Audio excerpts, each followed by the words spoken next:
হযরতে হাজেরা প্রশ্ন করলেন, ইব্রাহিম, পানি নাই, খাবার নাই, মানুষ নাই, ঘর নাই, বাড়ি নাই, মরুভূমির ভিতরে আমাকে আর আমার বাচ্চারে ফেলে রেখে যাচ্ছ কেন? কোনো জবাব নাই। 2 বার 3 বার প্রশ্ন করলেন। এরপরে তিনি আবার প্রশ্ন করলেন, বললেন, ইব্রাহিম, এটা কি আল্লাহর হুকুম নাকি?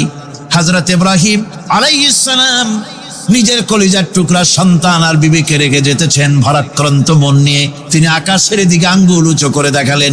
হযরত হাজেরা বুঝলেন ইনি তো আল্লাহর পয়গম্বর, আমার কোন অপরাধে এভাবে ফেলে যাওয়ার কথা নয়। তিনি বুঝলেন এটা আল্লাহর হুকুম। হযরত হাজেরা বললেন, ইব্রাহিম রে, নিশ্চিন্ত মনে বাড়ি ফিরে যাও। আমার মনে কোনো চিন্তা নাই, কোনো পেরেশানি আর এখন নাই। আল্লাহর হুকুমে যদি আমাকে এই মরুভূমির ভিতরে ফেলে যেয়ে থাকো, তাহলে আমি ওই আল্লাহর প্রতি এতটা ভরসা রাখি যে এই মরুভূমির ভিতরে জল পানি শূন্য, খাদ্য শূন্য জায়গায় আমি আমার বাচ্চাকে আল্লাহ রব্বুল আলামিন না খাওয়াইয়া মারবেন না। দ্বিতীয় পরীক্ষায় পাশ করল। 3 নম্বরে পরীক্ষা হলো, সন্তান বড় হয়ে গেছে, বুদ্ধি হয়েছে, দৌড়াতে পারে। আল্লাহ রাব্বুল আলামিন হুকুম করলেন, ছেলেকে জবাহ করো। কত বড় আগুনের পরীক্ষা! কোরআন শরীফ বলছে, হযরত ইব্রাহিম আলাইহিস সালাম নিজের ছেলেকে ডেকে নিয়ে বললেন, ইয়া বুনাইয়া ইন্নী আরা ফিল মানামি আন্নী আযবাহুক ফানজুর মাযা তারা। হে আমার কলিজার টুকরা সন্তান, আমি স্বপ্নে দেখেছি যেন আমি তোমাকে জবাহ করতেছি। তোমার রায় কি, তোমার মত কি, আমারে শোনাও। ছেলে পয়গম্বর, ছেলে তার জবাবে বললেন, ইয়া আবাতি ফাআল মা তু'মার সাতাজিদুনি ইনশাআল্লাহু মিনাস সাবিরিন। হে আমার আব্বাজান, আপনি যে ব্যাপারে স্বপ্নের ভিতরে আদিষ্ট হয়েছেন, আপনি তা কার্যকরী করুন। আমাকে এতটুকু অধৈর্যের মধ্যে পাবেন না, আমাকে ধৈর্যশীলদের মধ্যে পাবেন। আমারে আপনি আল্লাহর হুকুম পালন করেন। আল্লাহ পাক শোনাচ্ছেন, ফালাম্মা আসলামা ওয়া তাল্লাহু লিল জাবিন। পিতা পুত্র দুজনই রাজি হয়ে গেল। পিতা তার ছেলেকে কাঁধ করে গলার উপরে ছুরি ধরেছেন। আল্লাহ রাব্বুল আলামিন ইসমাইল জবাহ হোক, এটা আল্লাহ চান নাই, আল্লাহ চেয়েছেন পরীক্ষা করতে। পরীক্ষায় ইব্রাহিম পাশ হয়ে গেলেন। আল্লাহ পাক বলছেন, ওয়ানাদাইনাহু আইয়া ইব্রাহিম ক্বাদ সাদ্দাকতার রুইয়া ইন্না কাযালিকা নাজজিল মুহসিনিন। আমি ইব্রাহিমকে ডেকে বললাম, ইব্রাহিম, তুমি তোমার স্বপ্নকে বাস্তবে রূপ দিয়েছো, আর এভাবেই করি আমি মুহসিনিনদেরকে পুরস্কৃত করে থাকি। আল্লাহ পাক খুশি হলেন। আল্লাহ পাক বললেন, ইন্না হাযা লাবালাউল মুবিন। নিঃসন্দেহে এটি একটি বিরাট পরীক্ষা ছিল। ঠিক কি লাগান? আল্লাহ নিজে বলছেন এটা একটি বিরাট পরীক্ষা, আজিম ইমতিহান। সে ইমতিহানে তিনি পাশ করলেন। পরীক্ষায় উত্তীর্ণ হওয়ার জন্য রব্বুল আলামিন পুরস্কার দিয়া দিলেন। আল্লাহ পাক বললেন, সালামুন আলা ইব্রাহিম। পড়েন সবাই, সালামুন আলা ইব্রাহিম। ইব্রাহিমের প্রতি আল্লাহ পাক বললেন, ইব্রাহিমের প্রতি সালাম রইল। সুবহানাল্লাহি ওয়া বিহামদিহি। হযরত ঈসা আলাইহিস সালামকে খ্রিস্টানেরা তারা বলেছে, ওয়াকালাতিন নাসারাল মাসীহু ইবনুল্লাহ। মসিহ হচ্ছে কার ছেলে? নাউযুবিল্লাহ। বলেন সবাই নাউযুবিল্লাহ। তাকে যখন আল্লাহর ছেলে বলা হলো, আল্লাহর পুত্র বলা হলো, রব্বুল আলামিন তার জবাবে বললেন, ইন হুয়া ইল্লা আবদুন আনআমনা আলাইহি। তিনি তো একজন বান্দা, তিনি আমার বান্দা ছাড়া আর কিছুই নন। আমি তার প্রতি অনুগ্রহ করেছি। বান্দা, আমার বান্দা। আল্লাহ পাকের বান্দা হওয়ার ব্যাপারে কোন মানুষের লজ্জা থাকার কথা নয়। এমনকি আল্লাহ পাক ঈসা আলাইহিস সালাম সম্পর্কে বলছেন, লা ইয়াস্তানকিফাল মাসীহু আইয়াকুনা আবদান লিল্লাহি ওয়ালাল মালাইকাতুল মুকাররাবুন। মসিহ আল্লাহর বান্দা, তাতে কখনো বিন্দু মাত্র লজ্জা তিনি পোষণ করেন নাই যে আমি আল্লাহর বান্দা, আল্লাহর গোলাম। এটা একটা কথা হইল? এরকম লজ্জা তিনি পোষণ করেন। এমনকি তার নিকটবর্তী ফেরেশতা যারা, তারাও আল্লাহর বান্দা গোলাম হওয়ার জন্য তাদের ভিতরে কোনো লজ্জা নাই। যারা নাকি আল্লাহর গোলাম, এই ব্যাপারে যাদের মধ্যে লজ্জার সৃষ্টি হয়, আল্লাহর গোলাম এটা কেমন কথা, বান্দা হওয়াটা কেমন কথা। যারা গোলামীকে অস্বীকার করে তাদের সম্পর্কে আল্লাহ পাক বলছেন, ওয়া মাইয়াস্তানকিফ আন ইবাদাতিহি ওয়া ইস্তাকবির ফাসায়াহশুরুহুম ইলাইহি জামিআ। কেউ যদি আল্লাহর বন্দেগী করার ব্যাপারে লজ্জা পোষণ করে, যদি লজ্জার কারণ মনে করে, অহংকার করে, গৌরব করে, তাহলে তারা পালাবে কোথায়, যাবে কোথায়? আমি কিয়ামতের দিন সবগুলিকে এক জায়গায় করে ফেলবো। সুতরাং আল্লাহ পাকের গোলামিতে আল্লাহ যে বান্দা বলে যখন ডাকেন, লজ্জার কোনো কারণ নাই। অহংকার যে করবে সে নিজেকে ধ্বংস করবে। আল্লাহ পাক সব নবীদেরকে নিজের বান্দা বলেছেন। নবীরা কি আল্লাহ পাকের বান্দা। হযরত ইউসুফ আলাইহিস সালাম সম্পর্কে আল্লাহ পাক বলছেন, কাযালিকা লিনাসরিফা আনহু আস-সুআ ওয়াল ফাহশা ইন্নাহু মিন ইবাদিনাল মুখলাসিন। এরূপই ঘটলো যাতে আমি ইউসুফ আলাইহিস সালামকে, আমার বান্দা, তাকে আমি নির্লজ্জতা ইত্যাদি থেকে আমি রক্ষা করেছি। নিশ্চয়ই হযরত ইউসুফ ছিল আল্লাহ পাকের বান্দা, আল্লাহ পাকের আব্দ। রাসূল করিম সাল্লাল্লাহু আলাইহি ওয়াসাল্লাম তিনি হচ্ছেন সর্বশ্রেষ্ঠ আল্লাহর পয়গম্বর। তার থেকে শ্রেষ্ঠ নবী আর কি কেউ আছে? জোরে বলেন, আছে? তার থেকে মাহবুব, তার থেকে শ্রেষ্ঠ আল্লাহর কাছে আর কেউ নাই। সেই নবীকে আল্লাহ রাব্বুল আলামিন কোরআনে কারীমের ভিতরে তাকে আব্দ বলেছেন। কি বলেছেন? অনেকগুলি আয়াত আছে যে আয়াতের ভিতরে আল্লাহ পাক তার নাম নেন নাই, নবী বলেন নাই, রাসূল বলেন নাই, শুধু বলেছেন আব্দ। যেমন ফাআওহা ইলা আবদিহি মা আওহা। অতঃপর তার বান্দার নিকট যা ওহী করার ছিল তা তিনি করলেন। সেই বান্দাকে মুহাম্মদ সাল্লাল্লাহু আলাইহি ওয়াসাল্লাম। অন্য আয়াতে আল্লাহ পাক বলছেন, وأنه لما قام عبد الله يدعوه كادوا يكونون عليه لبدا। আর এই আল্লাহর বান্দা যখন নামাজ পড়তে দাঁড়িয়ে গেল, আল্লাহকে ডাকার জন্য যখন দাঁড়ালো, তখন লোকেরা তার উপরে ঝাঁপিয়ে পড়লো। ঝাঁপিয়ে পড়ার জন্য প্রস্তুতি গ্রহণ করলো। এখানে আব বলা হয়েছে কাকে? মুহাম্মদ সাল্লাল্লাহু আলাইহি সাল্লামকে। এভাবে করে অন্য এক আয়াতে আল্লাহ পাক তার হাবিবকে আব বলছেন, বান্দা বলতেছেন, ইন কুনতুম ফি রাইবিম মিম্মা নাযালনা আলা আবদিনা। আমার বান্দার উপরে যে কিতাব নাজিল করেছি তাতে যদি তোমাদের কোনো সন্দেহ হয়, এই যে আমার বান্দার উপরে, ওই বান্দাকে বলেন সবাই, মুহাম্মদ রাসূলুল্লাহ সাল্লাল্লাহু আলাইহি ওয়াসাল্লাম। অন্য আয়াতে বলা হচ্ছে, তাবারাকাল্লাযী নাযালাল ফুরকানা আলা আবদিহি লিয়াকুনা লিল আলামিনা নাযীরা।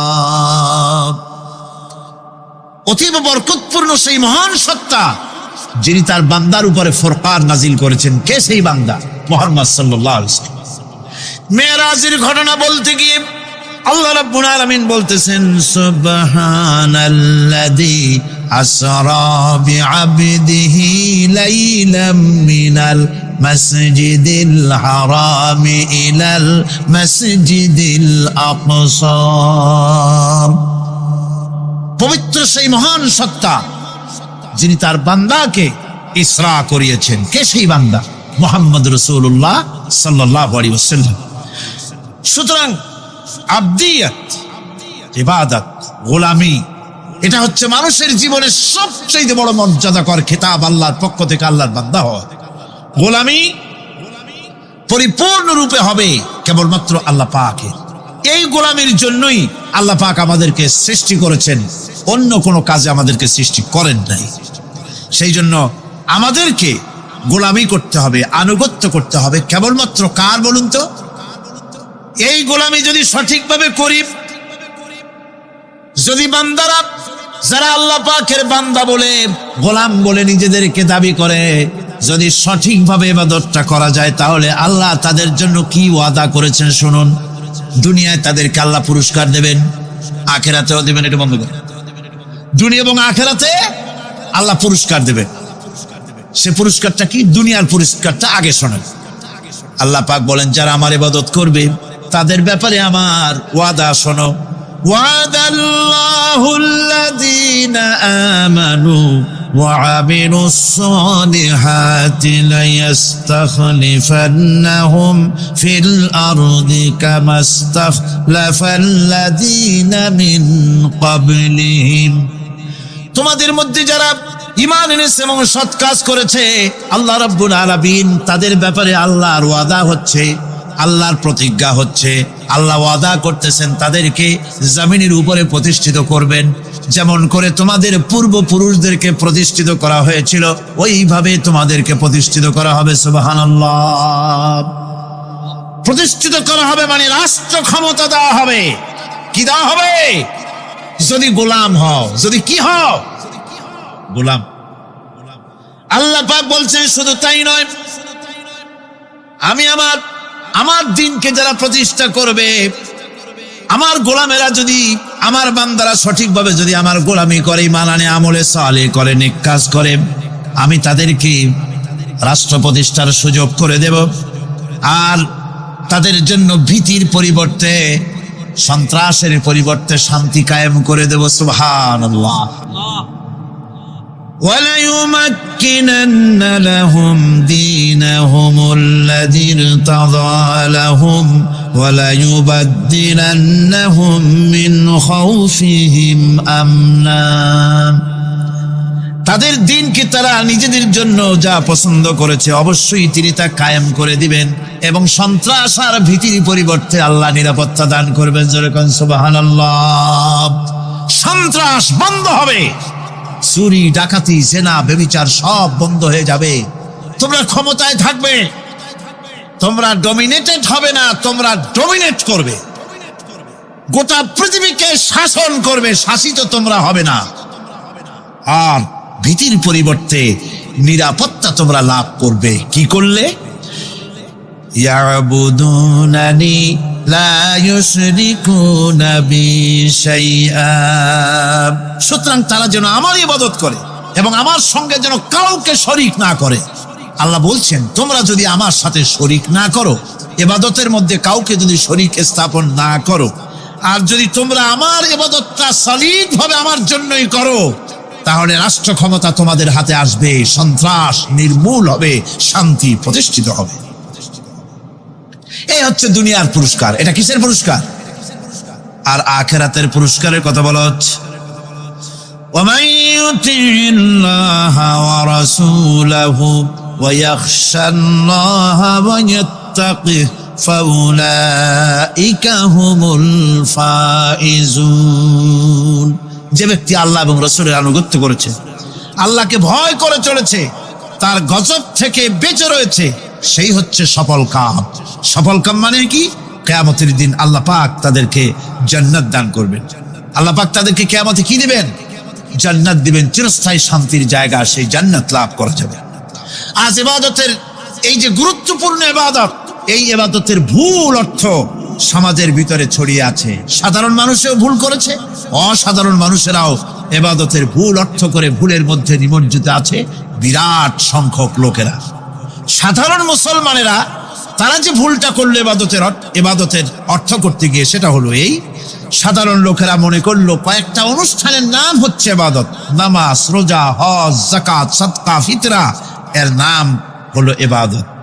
অনুষ্ঠান শেষে তারা নিজেদেরকে স্বাধীন মনে করলো। তারা আল্লাহ পাকের প্রত্যেকটি আইনের ধারাকে লঙ্ঘন করল। বছরে একবার রোজা রেখে, বছরে 1 মাস রোজা রেখে মনে করলে ইবাদত শেষ। 5 ওয়াক্ত নামাজ পড়ে মনে করলে ইবাদত শেষ। আমি প্রশ্ন করি, 5 ওয়াক্ত নামাজের নামই যদি হয় ইবাদত, 5 ওয়াক্ত নামাজের নামই ইবাদত, এটাই যদি হয়, তাহলে 5 ওয়াক্ত নামাজ পড়তে সময় লাগে কত? উজু টুজু করে বড় জোর 1-1.5 ঘন্টা সময় লাগে 5 ওয়াক্ত নামাজ পড়তে। তো এর নাম যদি হয় ইবাদত, তার অর্থ কি দাঁড়াবে? অর্থ দাঁড়াবে আপনি 24 ঘন্টার ভিতরে 1 থেকে 1.5 ঘন্টার জন্য আল্লাহর গোলাম, বাকি 22 ঘন্টার জন্য শয়তানের গোলাম হতে কেউ রাজি আছেন?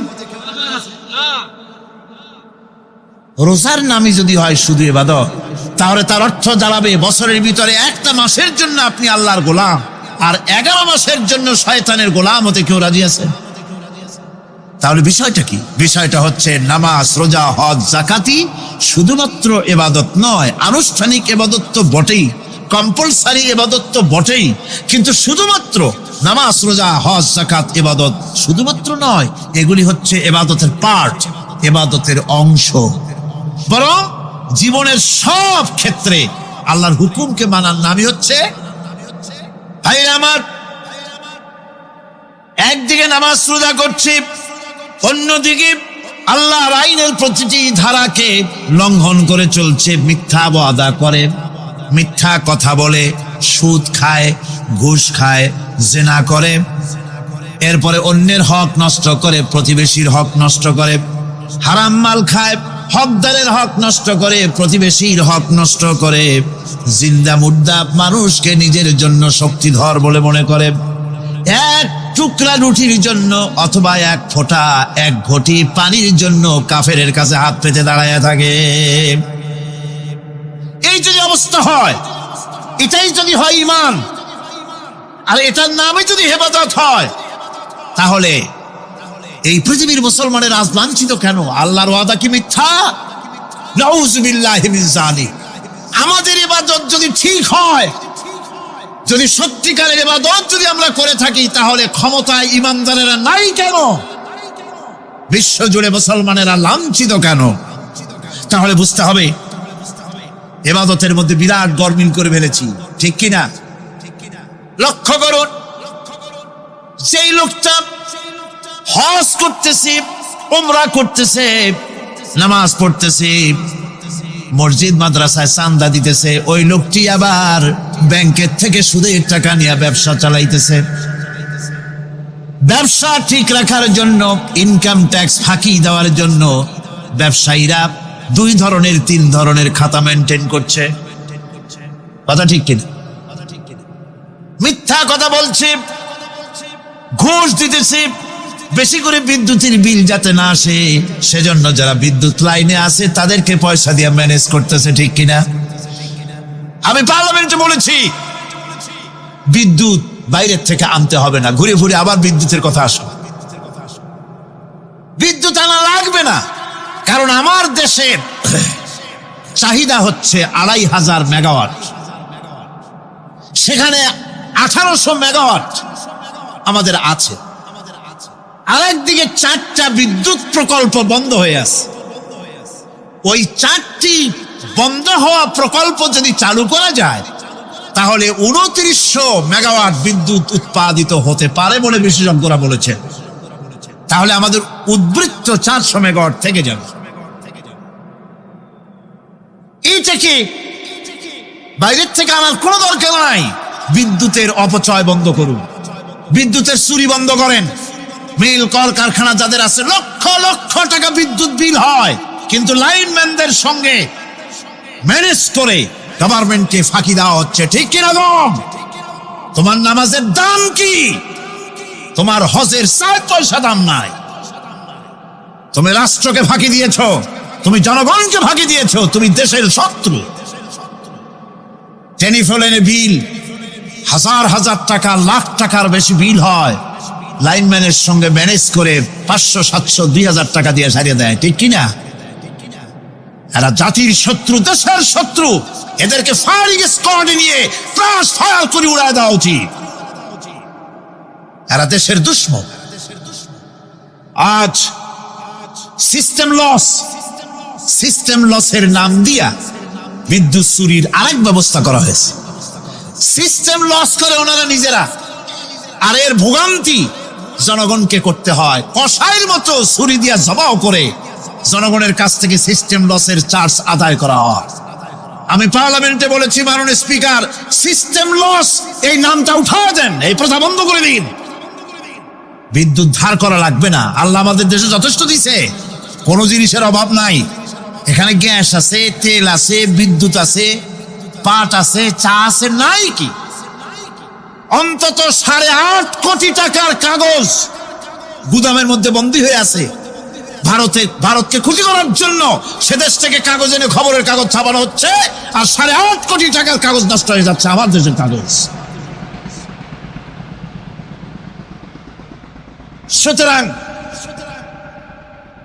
বলতেছিলাম একথাই বলতেছিলাম যে ঈমান আল্লাহর গোলাম হতে হলে ভুল করে বসেছি ইবাদতের অর্থ করতে, শুধু নামাজ, রোজা, হজ, যাকাত, মাজারে কিছু চান্দা দেওয়া, আগরবাতি, মোমবাতি, চাদর একটা দিয়া, পীর সাহেবরে 10,000 টাকা চান্দা দিয়া মুছে তেল মাইখা দাঁত বাইর করে হাসে। বেহেশতে তো গেছি, আর দেরি কোথায়? বেহেশত তুমি যাবা, এত সহজ? দেশকে ফাঁকি দিছো, দেশকে ফাঁকি দিয়েছো, জনগণকে ফাঁকি দিয়েছো, নিজের মেয়েকে ফাঁকি দিয়েছে। বিবাহের সময় টাকা পয়সা দিয়া বিবাহ টিবাহ করায় দিল। ব্যবসা, ধানি সম্পত্তি, বাড়ির সম্পত্তি সব ছেলেদেরকে দিয়ে দিল, মেয়েটারে ফাঁকি দিয়ে দিল। দেয় না এরকম? ফুপুকে ফাঁকি দিল, বোনকে ফাঁকি দিল। এরপরে মোনাজাত করে সবে বরাতে, আল্লাহ আমারে বেহেশত দিও। ফেরেশতারা কয়, মর তুই আগে, বেহেশত তোরে কেমনে দেয় ভালো করে দেখাই দেব। বেটা তুই যাবি বেহেশতে? এত সোজা? ওটা মামু বাড়ির বারান্দা নাকি? এত সহজ নয়। সুতরাং সাধারণ মানুষ মারাত্মক ভুল করেছে এখানে। নামাজ, রোজা, হজ, যাকাত ইবাদত, আর কিছু কি ইবাদত মনে করে নাই? আপনার চাকরি আপনার ইবাদত, চাকরিতে ফাঁকি দেওয়া যাবে না। আপনি সুস্থ মানুষ, মেডিকেল লিভ নিয়ে ওয়াজ মাহফিল অথবা কোনো ইজতেমায় যাওয়া যাবে না, কোনো চেল্লা দিতে যাওয়া যাবে না। মেডিকেল লিভ নিয়ে আপনি সুস্থ মানুষ, কেন আপনি মেডিকেল লিভ নিচ্ছেন? আপনি ফাঁকি দিতে পারবেন না। সরকারি চাকরি করেন, মিল কল কারখানায় চাকরি করেন, ফরজ নামাজ পড়েছেন ভালো কথা, সুন্নত পড়েছেন ভালো কথা, নফল পড়বেন না। জোহরের নফল পড়া বাদ দিন। যদি আপনি চাকরিজীবী হন, চাকরি করেন, ওটাই ইবাদত। এর নাম ইসলাম, এর নাম ইসলাম। গভর্নমেন্ট যে বেতন দেয় সেই বেতনের উপরে সন্তুষ্ট থাকুন, ঘুষ খাইয়েন না। যদি বেশি বেতন লাগে গভর্নমেন্টের কাছে দাবি জানান যে আমাদের বেতন বাড়ায় দাও। ঘুষ খাবেন কেন? হারাম। জোরে কোন এটা কি? এই ঘুষের টাকা মাজারে দিয়া, পীরেরে দিয়া আল্লাহরে খুশি করবেন, এত সহজ না, এত সহজ না। সেই জন্য আমি সব ভাইদের খেদমতে আরজ করব, ইবাদত হচ্ছে জীবনের সব ক্ষেত্রে গোলামি, সকল ক্ষেত্রে গোলামি। চাকরিতে, অফিসে, আদালতে, কলকারখানায়, ক্ষেত খামারে, পার্লামেন্টে, সেক্রেটারিয়েটে, সেনানিবাসে, স্কুলে, কলেজে, বিশ্ববিদ্যালয়, সর্বত্র গোলামি কার? আল্লাহ পাকের। রিজকে হালাল করতে হবে, উপার্জনকে হালাল করতে হবে, সত্যিকারের আল্লাহর গোলাম হতে হবে। এক্ষেত্রে ইবাদতের অসাধারণ ব্যক্তি যারা, তারাও এক শ্রেণীর অসাধারণ ব্যক্তিরাও ভুল করে বসছেন। তারা যে ভুলটা করলেন ওটা হচ্ছে, তারা তাসবিহ, জায়নামাজ, খানকাহ, হুজরাখানা এর ভেতরে বসে জিকির আজগার করাটাকেই জীবনের জন্য আল্লাহর ইবাদত মনে করে নিলেন।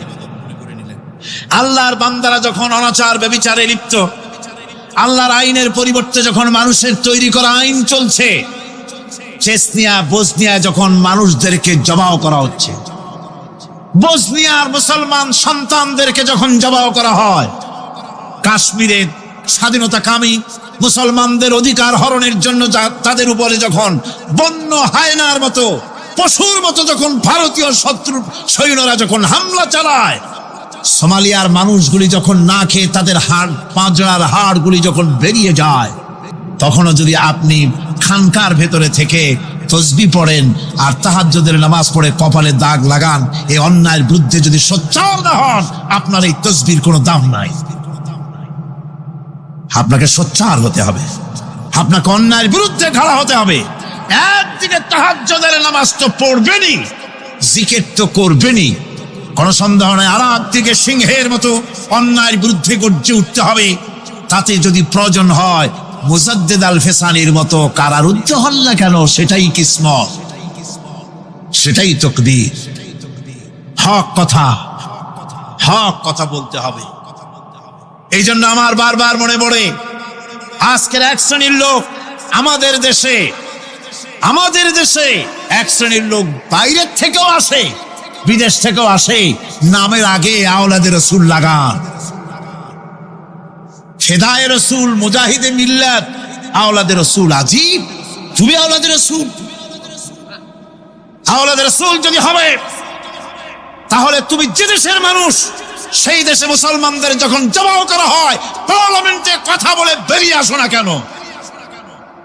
তোমার জেল হয় না কেন? কংগ্রেসের সেন্ট্রাল বডির সদস্য হয়ে আওলাদে রসুল লাগাইয়া বাংলাদেশের রাজনীতিতে নাক গলাতে দেওয়া হবে না। এরা কংগ্রেসের পা চাটা গোলাম। এদেরকে চিনতে হবে, যারা আমার দেশে এসে মুসলমানদের মধ্যে বিভেদ সৃষ্টি করতে চায়। আমার মুসলমান ভাইয়েরা, সুতরাং আজকে আমাদেরকে বুঝতে হবে, নামের আগের 14 হাত লম্বা বিশেষণ দেখে ভুললে চলবে না। কথা মনে থাকবে, এরা কংগ্রেসের গোলাম।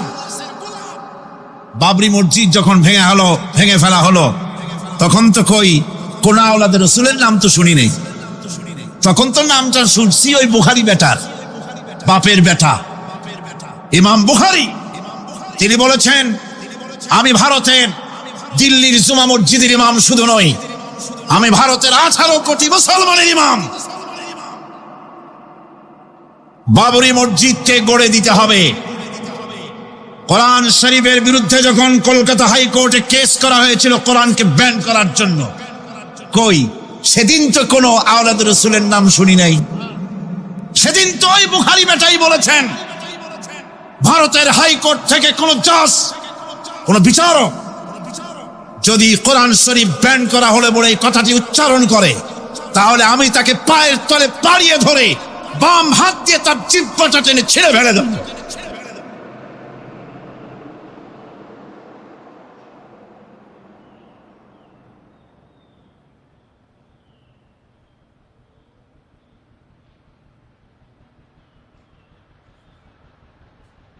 বন্ধুগণ,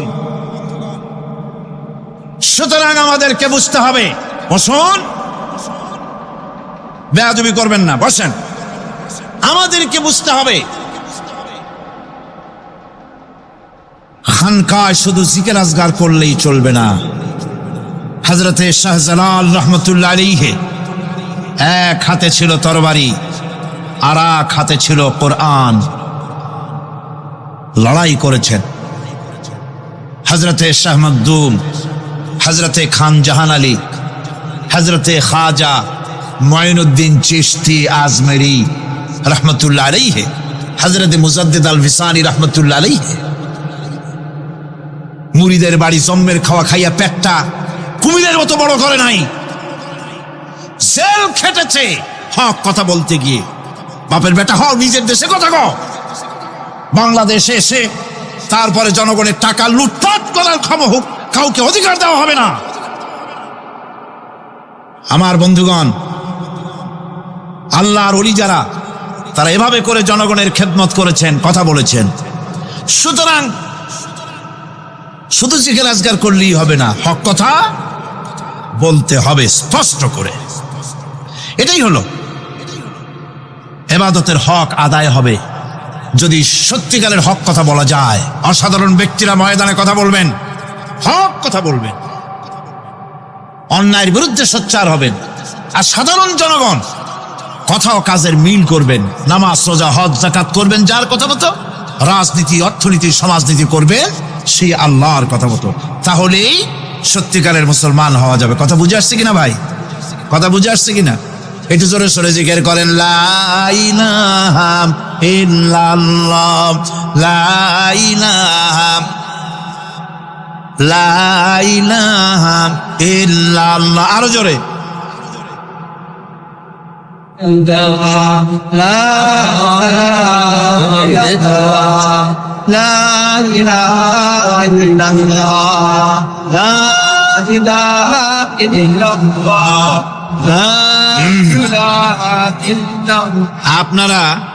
আপনারা যদি মাথা উঠাইয়া দেখতে থাকেন তো কি দেখবেন? মানুষের মাথা আর টুপি ছাড়া তো কিছুই দেখা যাবে না। কাজী ওঠা বসা না করে আজকে এক পবিত্র রাত আমরা আল্লাহর কাছে দোয়া করব। আলোচনার আমি এগিয়ে যাচ্ছি। এবাদত আমাদেরকে বুঝতে হবে। এবাদত যদি না বুঝি তাহলে মুসলমান বলে দাবি করারও কোনো মূল্য নাই। মানব জন্ম বৃথা। কারণ হচ্ছে আল্লাহ রাব্বুল আলামিন বলেছেন, মা খালাকতুল জিন্না ওয়াল ইনসা ইল্লা লিয়াবুদুন। মানুষ আর জিন জাতিকে আমি সৃষ্টি করেছি আমার গোলামির জন্য। কার গোলামি?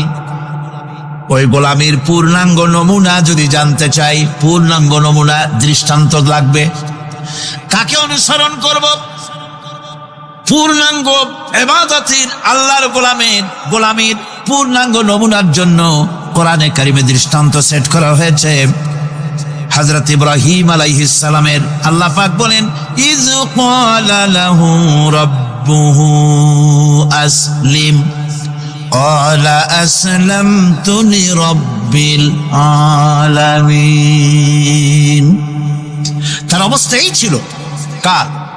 ইব্রাহিম আলাইহিস সালাম। তার অবস্থা এই ছিল যে তার রব যখন তাকে বললেন আনুগত্যের মস্তককে অবনত করে দাও, তিনি বললেন আমি আমার বিশ্বপালকের সামনে মাথাটা নত করে দিলাম। সুবহানাল্লাহ। কোন শর্ত ছাড়াই মাথা নিচু করে দিলাম।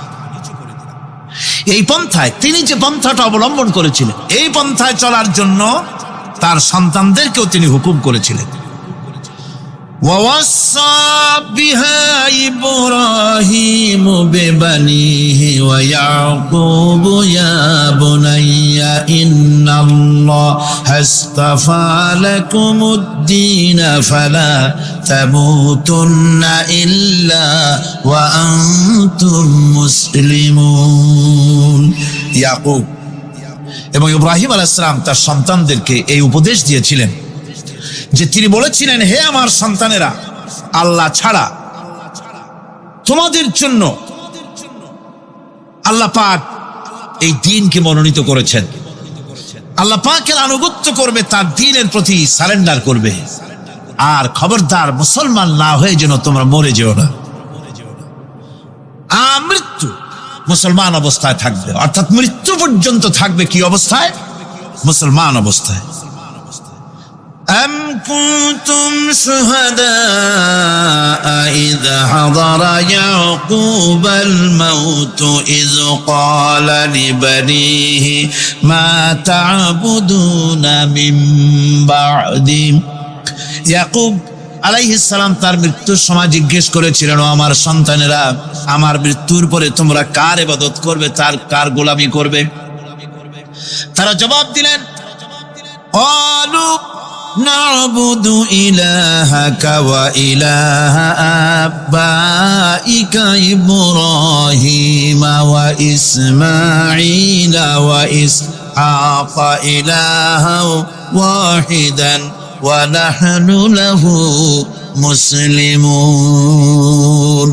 নিঃসন্দেহে আমরা ইবাদত করব, গোলামি করব আপনার রবের, আপনার পিতার রবের, এবং আল্লাহর ইবাদত করব।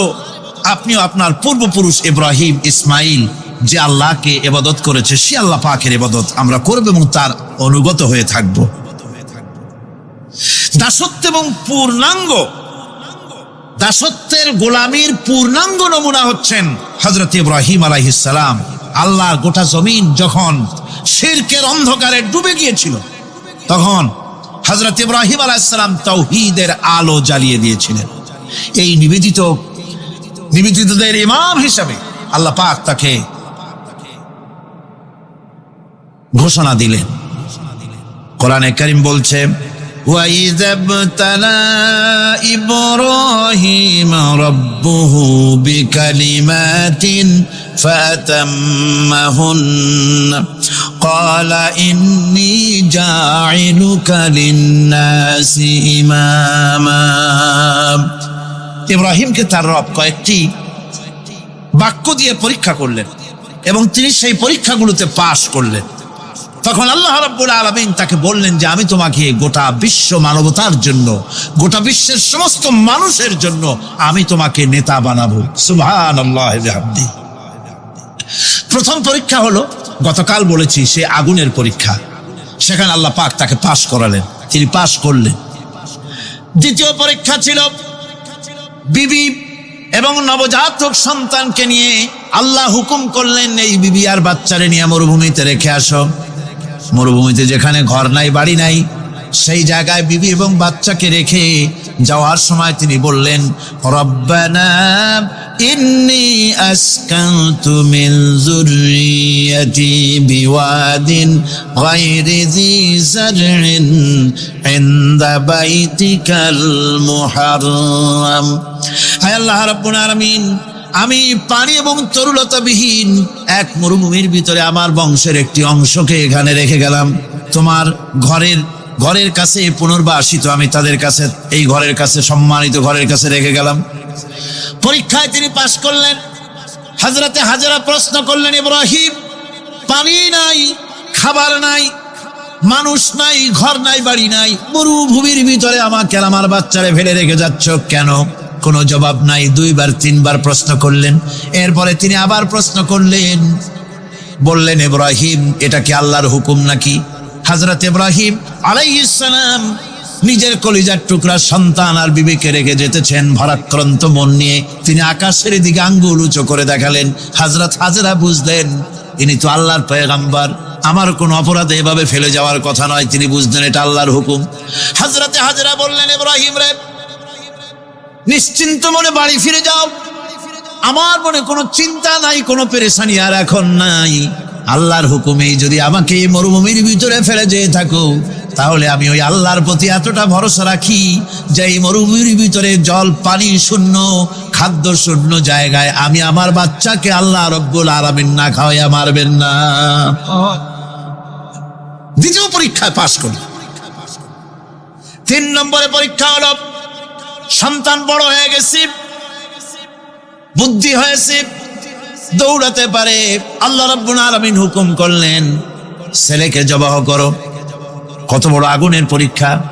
কোরআন শরীফ বলছে, হযরত ইব্রাহিম আলাইহিস সালাম নিজের ছেলেকে ডেকে নিয়ে বললেন, ইয়া বুনাইয়া ইন্নী আরা ফিল মানামি আন্নী আযবাহুক ফানজুর মাযা তারা। হে আমার কলিজার টুকরা সন্তান, আমি স্বপ্নে দেখেছি যেন আমি তোমাকে জবাহ করতেছি। তোমার রায় কি, তোমার মত কি, আমারে শোনাও। ছেলে পয়গম্বর, ছেলে তার জবাবে বললেন, ইয়া আবাতি ফাআল মা তু'মার সাতাজিদুনি ইনশাআল্লাহু বিনাস সাবিরিন। হে আমার আব্বাজান, আপনি যে ব্যাপারে স্বপ্নের ভিতরে আদিষ্ট হয়েছেন, আপনি তা কার্যকরী করুন। আমাকে এতটুকু অধৈর্যের মধ্যে পাবেন না, আমাকে ধৈর্যশীলদের মধ্যে পাবেন। আমারে আপনি আল্লাহর হুকুম পালন করেন। আল্লাহ পাক শোনাচ্ছেন, ফালাম্মা আসলামা ওয়া তাল্লাহু লিল জাবিন। পিতা পুত্র দুজনই রাজি হয়ে গেল। পিতা তার ছেলেকে কাঁধ করে গলার উপরে ছুরি ধরেছেন। আল্লাহ রাব্বুল আলামিন ইসমাইল জবাহ হোক, এটা আল্লাহ চান নাই, আল্লাহ চেয়েছেন পরীক্ষা করতে। পরীক্ষায় ইব্রাহিম পাশ হয়ে গেলেন। আল্লাহ পাক বলছেন, ওয়ানাদাইনাহু আইয়া ইব্রাহিম ক্বাদ সাদ্দাকতার রুইয়া ইন্না কাযালিকা নাজজিল মুহসিনিন। আমি ইব্রাহিমকে ডেকে বললাম, ইব্রাহিম, তুমি তোমার স্বপ্নকে বাস্তবে রূপ দিয়েছো, আর এভাবেই করি আমি মুহসিনিনদেরকে পুরস্কৃত করে থাকি। আল্লাহ পাক খুশি হলেন। আল্লাহ পাক বললেন, ইন্না হাযা লাবালাউল মুবিন, নিঃসন্দেহে এটি একটি বিরাট পরীক্ষা ছিল। ঠিক কি না গণ? আল্লাহ নিজে বলছেন এটি একটি বিরাট পরীক্ষা, আজিম ইমতিহান। সে ইমতিহানে তিনি পাশ করলেন। পরীক্ষায় উত্তীর্ণ হওয়ার জন্য রব্বুল আলামিন পুরস্কার দিয়া দিলেন। আল্লাহ পাক বললেন, সালামুন আলা ইব্রাহিম। পড়েন সবাই, সালামুন আলা ইব্রাহিম। ইব্রাহিমের প্রতি আল্লাহ পাক বললেন, ইব্রাহিমের প্রতি সালাম রইল। সুবহানাল্লাহি ওয়া বিহামদিহি। ইবাদত এর আনুগত্যের এই উৎকৃষ্ট দৃষ্টান্ত স্থাপনের পর আল্লাহ পাক তার গোটা বিশ্বের মুসলমানদেরকে কিয়ামত পর্যন্ত ইব্রাহিম আলাইহিস সালামকে জাতির পিতা বানায়া দিলেন। সুবহানাল্লাহ। কইতে ইচ্ছা করে না? এই রকমের পরীক্ষা কোন পিতারা দিতে পারছে নাকি? গোটা বিশ্বের সমস্ত মানব মণ্ডলীর জন্য আল্লাহ পাক ইব্রাহিম আলাইহিস সালামকে কিয়ামত পর্যন্ত জাতির পিতা হিসাবে ঘোষণা করেছেন। সুবহানাল্লাহ। মিল্লাতা বিকুম ইব্রাহিম ওয়া সাম্মাকুমুল মুসলিমিন। তোমরা তোমাদের পিতা ইব্রাহিমের মিল্লাতের উপর প্রতিষ্ঠিত হও। আল্লাহ পাক বলছেন, তোমাদের পিতা ইব্রাহিমের মিল্লাতের উপর প্রতিষ্ঠিত হও, আর আল্লাহ তোমাদের নাম রেখেছে মুসলমান। তোমরা হচ্ছে মুসলমান। আমাদের পরিচয়, ওই যে পরিচয়ের কথা আগে হয়ে গেছে, আমাদের পরিচয় আমরা মুসলমান। আমাদের পরিচয় কি? মুসলমান। এটা প্রথম পরিচয়। ইবাদতের পূর্ণাঙ্গ মাপকাঠি হিসেবে আল্লাহ পাক হযরত ইব্রাহিম আলাইহিস সালামকে দুনিয়াবাসীর সামনে পেশ করেছেন। কোরআন বলছে, ইহুদি এবং খ্রিস্টানেরা মুসলমানদেরকে বিভ্রান্ত করতে চায়। তারা বলে, ওয়াকালু কুনু হুদান আও নাসারা তাহতাদু কুল বাল মিল্লাতা ইব্রাহিম হানিফা ওয়া মা কানা মিনাল মুশরিকিন। ইহুদিরা বলে, ইহুদি হও তবেই তোমরা সঠিক পথ পাবা। খ্রিস্টানের বলে, খ্রিস্টান হও তবেই তোমরা সঠিক পথ প্রাপ্ত হবে। আল্লাহ পাক বলছেন, এদের সকলকে বলে দাও, বরং তোমরা সব পরিত্যাগ করে মিল্লাতে ইব্রাহিমের ভিতরে শামিল হয়ে যাও। এটাই মুক্তির পথ, এটাই নাজাতের পথ, এটাই আল্লাহর পথ। সুবহানাল্লাহি ওয়া বিহামদিহি। এমনকি রাসূল কারীম সাল্লাল্লাহু আলাইহি ওয়াসাল্লামকে আল্লাহ পাক বলেছেন, আনিত্তাবি' মিল্লাতা ইব্রাহিম হানিফা। চারদিক থেকে মুখ ফিরিয়ে এনে মিল্লাতে ইব্রাহিমের ভিতরে শামিল হয়ে যাও, তারই অনুসরণ করো। রাসূল কারীম সাল্লাল্লাহু আলাইহি ওয়াসাল্লাম ইবাদত বা আনুগত্যের সর্বোৎকৃষ্ট নমুনা হওয়ার কারণে ইব্রাহিম আলাইহিস সালাম সম্পর্কে হুজুর বলেছেন, ইন্না ইব্রাহিমা খায়রুল বারিয়া, রাওয়াহু মুসলিম। হুজুর সাল্লাল্লাহু আলাইহি ওয়াসাল্লাম বলেছেন, ইব্রাহিম হচ্ছেন জগতের সর্বোত্তম ব্যক্তি। সুবহানাল্লাহ। সুতরাং আমাদেরকে ইবাদতের নমুনা হিসেবে ইব্রাহিম আলাইহিস সালামকেও মানদণ্ড হিসেবে দেখতে হবে যে কিভাবে তিনি সারেন্ডার করেছিলেন আল্লাহ পাকের দরবারে। এখন আমি আপনাদের সামনে বলতে চাই, মানুষের জীবনে সবচাইতে বড় দুটি চাহিদা আছে। একটা হচ্ছে খাদ্য, আর একটা হচ্ছে নিরাপত্তা। একটা খাদ্য, আর একটা কি? নিরাপত্তা। পেট ভরে খাইতে চাই, আর চোর ডাকাতের উপদ্রব থেকে নিরাপত্তা পেতে চায়। আইন শৃঙ্খলা পরিস্থিতির উপরে যখন পার্লামেন্টে আলোচনা হচ্ছিল, আমি তখন বলেছি, মাননীয় স্পিকার, আমার দেশের সাধারণ ভোটারদের বড় কোনো আশা আকাঙ্ক্ষা নাই। তারা কোনোদিন বলে না যে আমাদের গুলশানে বাড়ি দিতে হবে সকলে, আমাদেরকে মঙ্গল গ্রহে অফিস বানায় দিতে হবে, বাসেরও গাড়ি দিতে হবে। এগুলি তারা দাবি করে না। যারা ভোট দেয়, কষ্ট করে, মিছিল করে, এই সাধারণ জনগণের দাবি হচ্ছে মিনিমাম দাবি, খুবই কম। তাদের দাবি হলো মোটা সুতার কাপড় চাই ইজ্জত ঢাকার জন্য, পেট ভরে খেতে চাই, পোলাও কোরমা বিরিয়ানির দরকার নাই, আর আশ্রয়ের জন্য ছোট্ট একটু ঘর চাই, চোর ডাকাতের উপদ্রব থেকে নিরাপত্তা চাই। কথা ঠিক কিনা? আমি বললাম, স্পিকার সাহেব, আজ পর্যন্ত যতগুলি গভর্নমেন্ট এসেছে বাংলাদেশে, প্রত্যেকটি গভর্নমেন্ট আমার দেশের জনগণের এই ন্যূনতম দাবি, এই আশা পূরণ করতে ব্যর্থতার পরিচয় দিয়েছে। কেউ পারে নাই। যারাই গেছে তারাই তাদের নিজেদের আখের গোছাবার চেষ্টা করেছেন। সব নিজেকে নিয়ে ব্যস্ত, নিজের লোকদের নিয়ে ব্যস্ত, জনগণ নিয়ে চিন্তা নাই। সুতরাং মানুষের চাহিদা হচ্ছে খাদ্য আর নিরাপত্তা। আমরা কি খাদ্য আর নিরাপত্তা সত্যি কি চাই? চাই।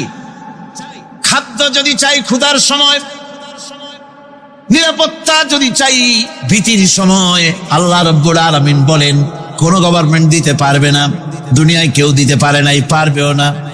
ক্ষুধার সময় যদি খাদ্য চাও, ভীতির সময় যদি নিরাপত্তা লাভ করতে চাও, তাহলে ফালইয়াবুদু রাব্ব হাযাল বাইত, এই ঘরের মালিকের ইবাদত কর।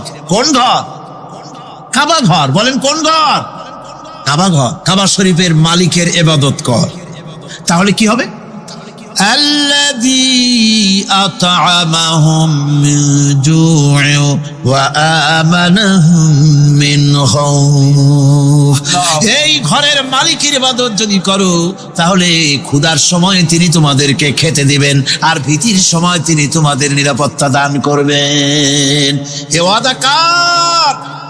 চিল্লায় বলেন ওয়াদা কার? আল্লাহ পাকের ওয়াদা বিশ্বাস হলো না, এমনই পোড়া কপালের মুসলমান। নির্বাচন যখন আসলো, সলিমউদ্দিন সাহেব আসতেন মঞ্চের উপরে, পরিচয় করানো হচ্ছে। এত আপনারা যার বক্তৃতা শোনার জন্য দ্বিপ্রহরের রৌদ্রে কষ্ট করতেছিলেন, এখন সেই সংগ্রামী জননায়ক, বিপ্লবী সন্তান, তিনি এখন আপনাদের সামনে বক্তব্য রাখবেন। উনি দাঁড়ায় বললেন, ভাইয়ার আমার, বোনের আমার, আমি এবার বোতল মার্কা বাক্স নিয়ে দাঁড়াইছি, আমারে সকলে মিলে ভোট দেন। এবার যদি ক্ষমতায় যেতে পারি, না খাইয়া কেউ মরবেন না, কিন্তু কি খাইয়া মরবে তাও কয় না। মানুষেরা এই কথাগুলি বিশ্বাস করলার সমানে ভোট দিল। হায় রে কপাল! আল্লাহ বললেন আমার ইবাদত কর, আমার গোলামি কর জীবনের সব জায়গায়, তাহলে ক্ষুধার সময় খাইতে পারবি আর ভীতির সময় নিরাপত্তা পাবি। আল্লাহর কথাটা বিশ্বাস হইল না। এই নামাজ পড়ার মুসলমানের দাম আছে? কোন দাম আছে? এ রোজা খাওয়ার দাম আছে? এ মুসলমান দাবি করার দাম আছে? আল্লাহ রাব্বুল আলামিন তিনি পরিষ্কার করে বলছেন, এই ঘরের মালিকের ইবাদত করো, তিনি ক্ষুধার সময়ে খেতে দিবেন, আর তিনি তোমাদেরকে ভীতির সময় নিরাপত্তা দান করবেন। চাউলের অভাব হবে না, পাটের অভাব হবে না, খাদ্যের অভাব হবে না, কারণ দুটি জিনিস যদি তোমরা করতে পারো, খাবারের অভাব হবে না। ওয়ালাউ আন্না আহলাল কুরা আমানু ওয়াত্তাকাউ লাফাতাহনা আলাইহিম বারাকাতিন মিনাস সামাই ওয়াল আরদ। দেশের লোকেরা, জনপদের লোকেরা যদি দুইটা কাজ করে, এক নম্বরে হলো আমার উপরে ঈমান আনবে, দুই নম্বরে হলো আমাকে ভয় করার নীতি অবলম্বন করে যদি চলে, তাহলে ওই দেশের মানুষের জন্য আকাশ আর জমিনের সব বরকতের দরজা আমি আল্লাহ খুলে দেব। আল্লাহর ওয়াদা। আল্লাহ পাকের নিকট মানুষের সবচাইতে বড় দাবি কি? আল্লাহর কাছে মানুষের সবচাইতে বড় দাবি কি করতে পারেন? আল্লাহ পাকের কাছে মানুষের শ্রেষ্ঠ দাবিটা আল্লাহ নিজেই শিখাই দিয়েছেন। আমার কাছে দাবি কর, ইহদিনাস সিরাতাল মুস্তাকিম। আয় আল্লাহ, একটা সোজা, একটা সরল রাস্তা আমারে দাও, একটা সহজ পথ আমারে দাও। এই কথা সূরা ফাতিহা দাবি করার পর আল্লাহ রাব্বুল আলামিন এই অভিনন্দনের জবাবে, 7টা বাক্যের অভিনন্দনের জবাবে আল্লাহ রাব্বুল আলামিন 30 পারা কোরআন শরীফ নাজিল করে দিলেন। সূরা ফাতিহার এই সওয়ালের জবাবে আল্লাহ পাক বললেন, ওয়া আনি'বুদুনি হাযা সিরাতুম মুস্তাকিম। সোজা রাস্তা চাও, আমার গোলামি করো, ইবাদত করো। সোজার জায়গায় ইবাদত, গোলামি করাই লাগবে। আমার কাছে সোজা রাস্তা চাও, সোজা রাস্তা হলো আমার গোলামি করা। কার গোলামি? বেহেশতে যেতে চান? আমি আসতে গেলাম বলে আপনারও আসতে জবাব দিলেন। বেহেশতে যেতে চান? সুবহানাল্লাহ। এমন কোন মানুষ আছে নাকি যে বেহেশতে যেতে চায় না, মদ খোর যাইতে চায়? সবাই, আমরা সবাই বেহেশতের আশা করি, ঠিক কিনা? আল্লাহ রাব্বুল আলামিন বলেন, বেহেশতে যদি যেতে চাও তাহলেও ইবাদত করা লাগবে, ইবাদত ছাড়া জান্নাতে যাওয়া যাবে না। ফাদখুলি ফি ইবাদি ওয়াদখুলি জান্নাতি। সর্বপ্রথম আমার বান্দার মধ্যে দাখিল হয়ে যা, আমার গোলামির মধ্যে দাখিল হওয়া, আমার গোলাম হয়, এরপরে আমার জান্নাতে চলে যা। আগে গোলাম হবি, তারপরে কোথায় যাবি? জান্নাতে যাবে। আগে গোলাম হ, আগে গোলামির খাতায় নাম লেখা, আগে সত্যিকারের আমার বান্দা হ, গোলাম, এরপরে জান্নাতে যাওয়া যাবে। জান্নাতে যাইয়া আল্লাহর সাথে কি দেখা করতে চাই? আল্লাহর সাথে দেখা করতে চাই। আল্লাহ রাব্বুল আলামিন বলেন, ফামান কানা ইয়ারজু লিকা রাব্বিহি ফালইআমাল আমালান সালিহান ওয়া লা ইউশরিক বিইবাদাতি রাব্বিহি আহাদা। তোমাদের মধ্যে যদি কেউ আল্লাহর সঙ্গে, তার রবের সঙ্গে যদি কেউ দেখা করতে চায়, তাহলে সে যেন ভালো ভালো কাজ করে, নেক কাজ করে, আর তোমার রবের সাথে অর্থাৎ আল্লাহ রব্বুল আলামিনের সাথে ইবাদতের মধ্যে যেন কাউকে শরীক না করে। শিরক যদি না করো, খাঁটি গোলাম, খাঁটি বান্দায় যদি পরিণত হতে পারো, কিয়ামতের দিন আল্লাহ রব্বুল আলামিনের সঙ্গে দিদার নসিব হয়ে যাবে। এই গোলামি করব কতদিন? কতদিন গোলামি করব? এই প্রশ্নের জবাবে আল্লাহ রাব্বুল আলামিন কোরআনে কারীমের মধ্যে জবাব দিয়ে দিয়েছেন, ওয়া'বুদ রাব্বাকা হাত্তা ইয়াতিয়াকাল ইয়াকিন। মৃত্যু পর্যন্ত, যতক্ষণ না নাক দিয়ে শেষ প্রশ্বাসটি, নিঃশ্বাসটি বেরিয়ে যাচ্ছে, ততক্ষণ পর্যন্ত আনুগত্য, গোলামি শক্ত হবে কার? জোরে চিল্লা এখন কার? এই গোলামি জীবনের সব ক্ষেত্রে করতে পারলে আমরা মুসলমান, আর করতে না পারলে মুসলমান নামে মুনাফিক। না পারলে কি? মুনাফিক। বন্ধুগণ, ইয়াকা নাবুদু পর্যন্ত বলে ওয়া ইয়াকা নাস্তাইনের কথাটা শোনাচ্ছি।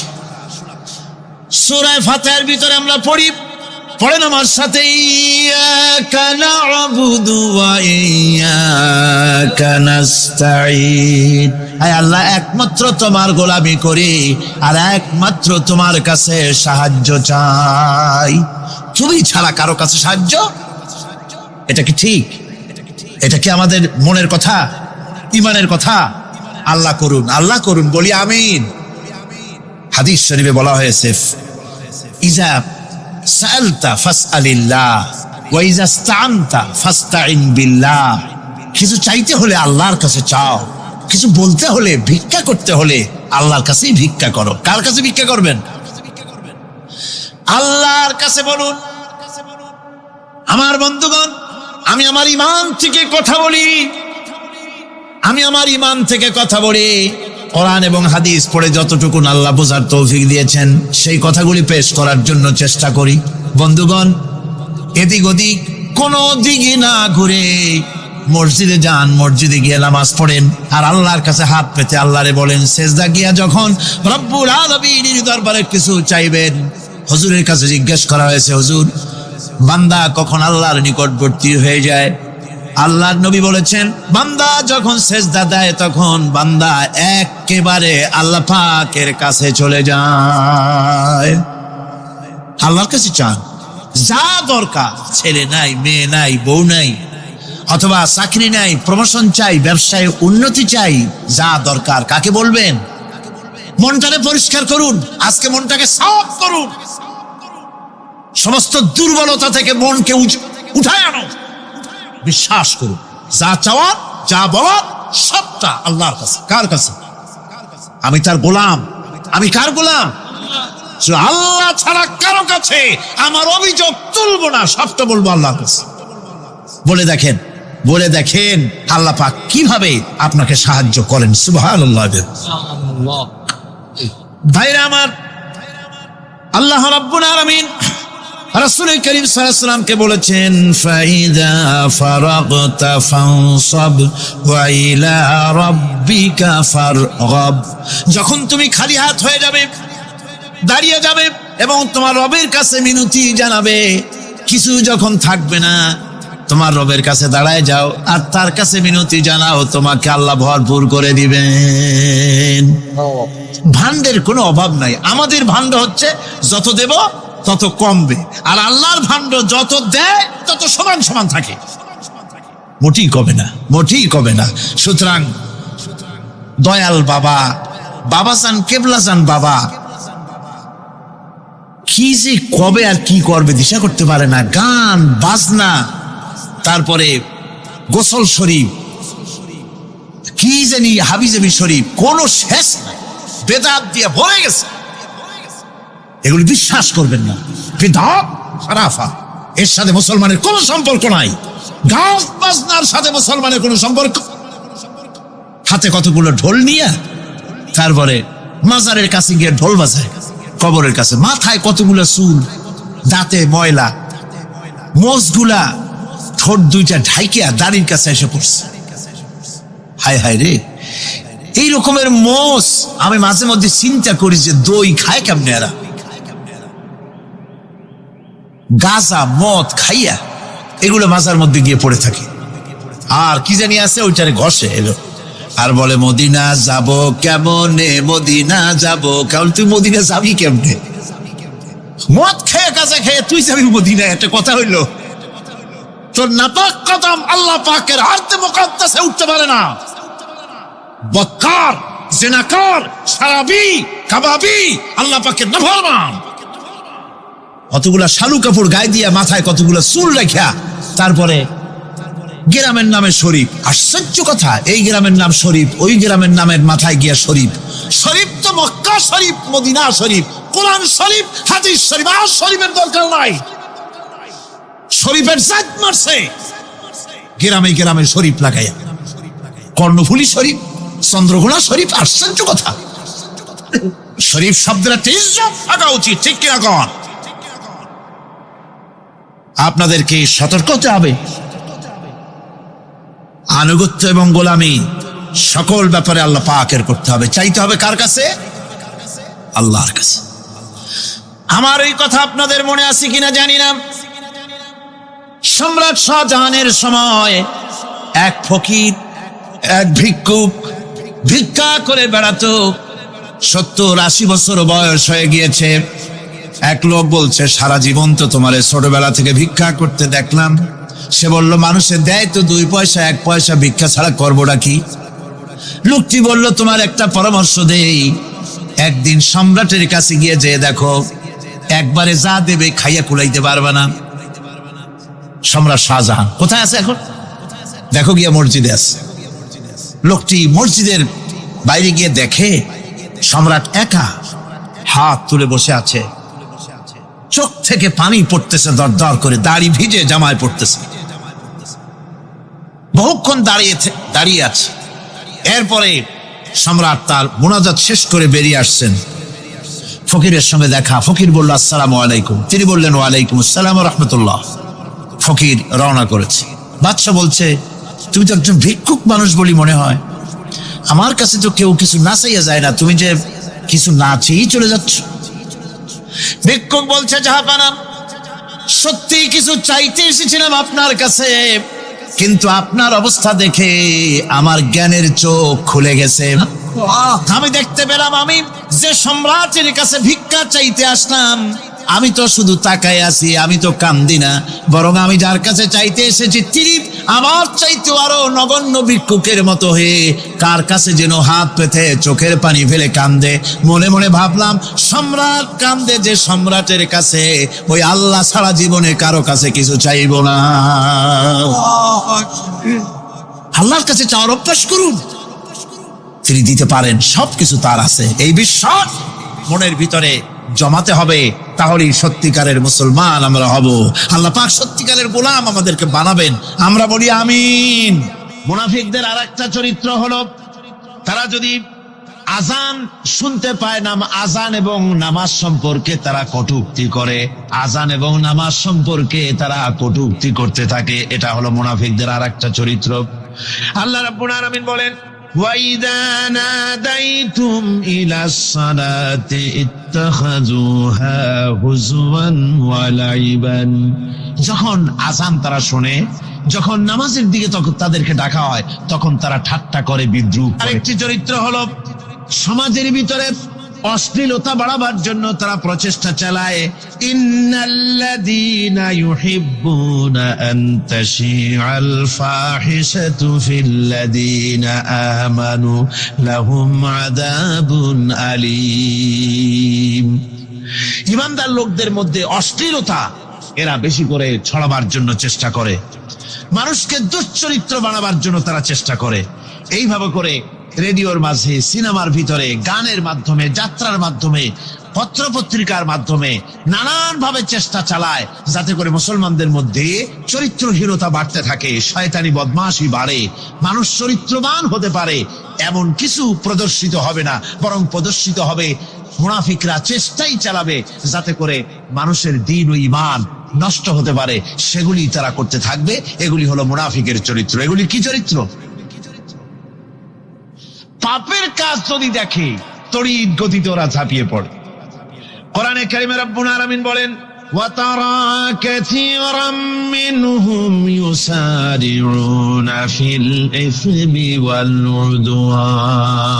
মুনাফিকদের চরিত্র এটাও যে তারা যখনই সুযোগ পায় তখনই খারাপ কাজের দিকে, মন্দ কাজের দিকে ঝাঁপায় পড়ে এবং মানুষদেরকে মন্দের দিকে, গুনাহের দিকে, জুলুমের দিকে, অত্যাচারের দিকে তড়িৎ গতিতে তারা ধাপায় পড়ে। এটা হলো তাদের কাজ।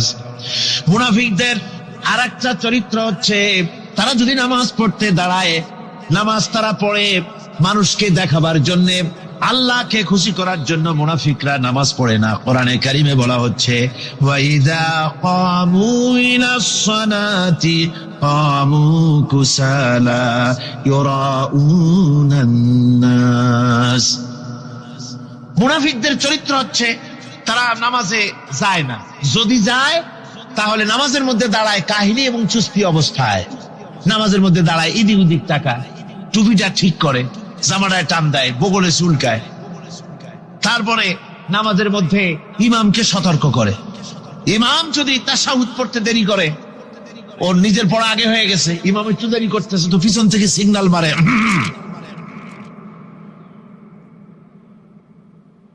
এগুলি নামাজ হচ্ছে।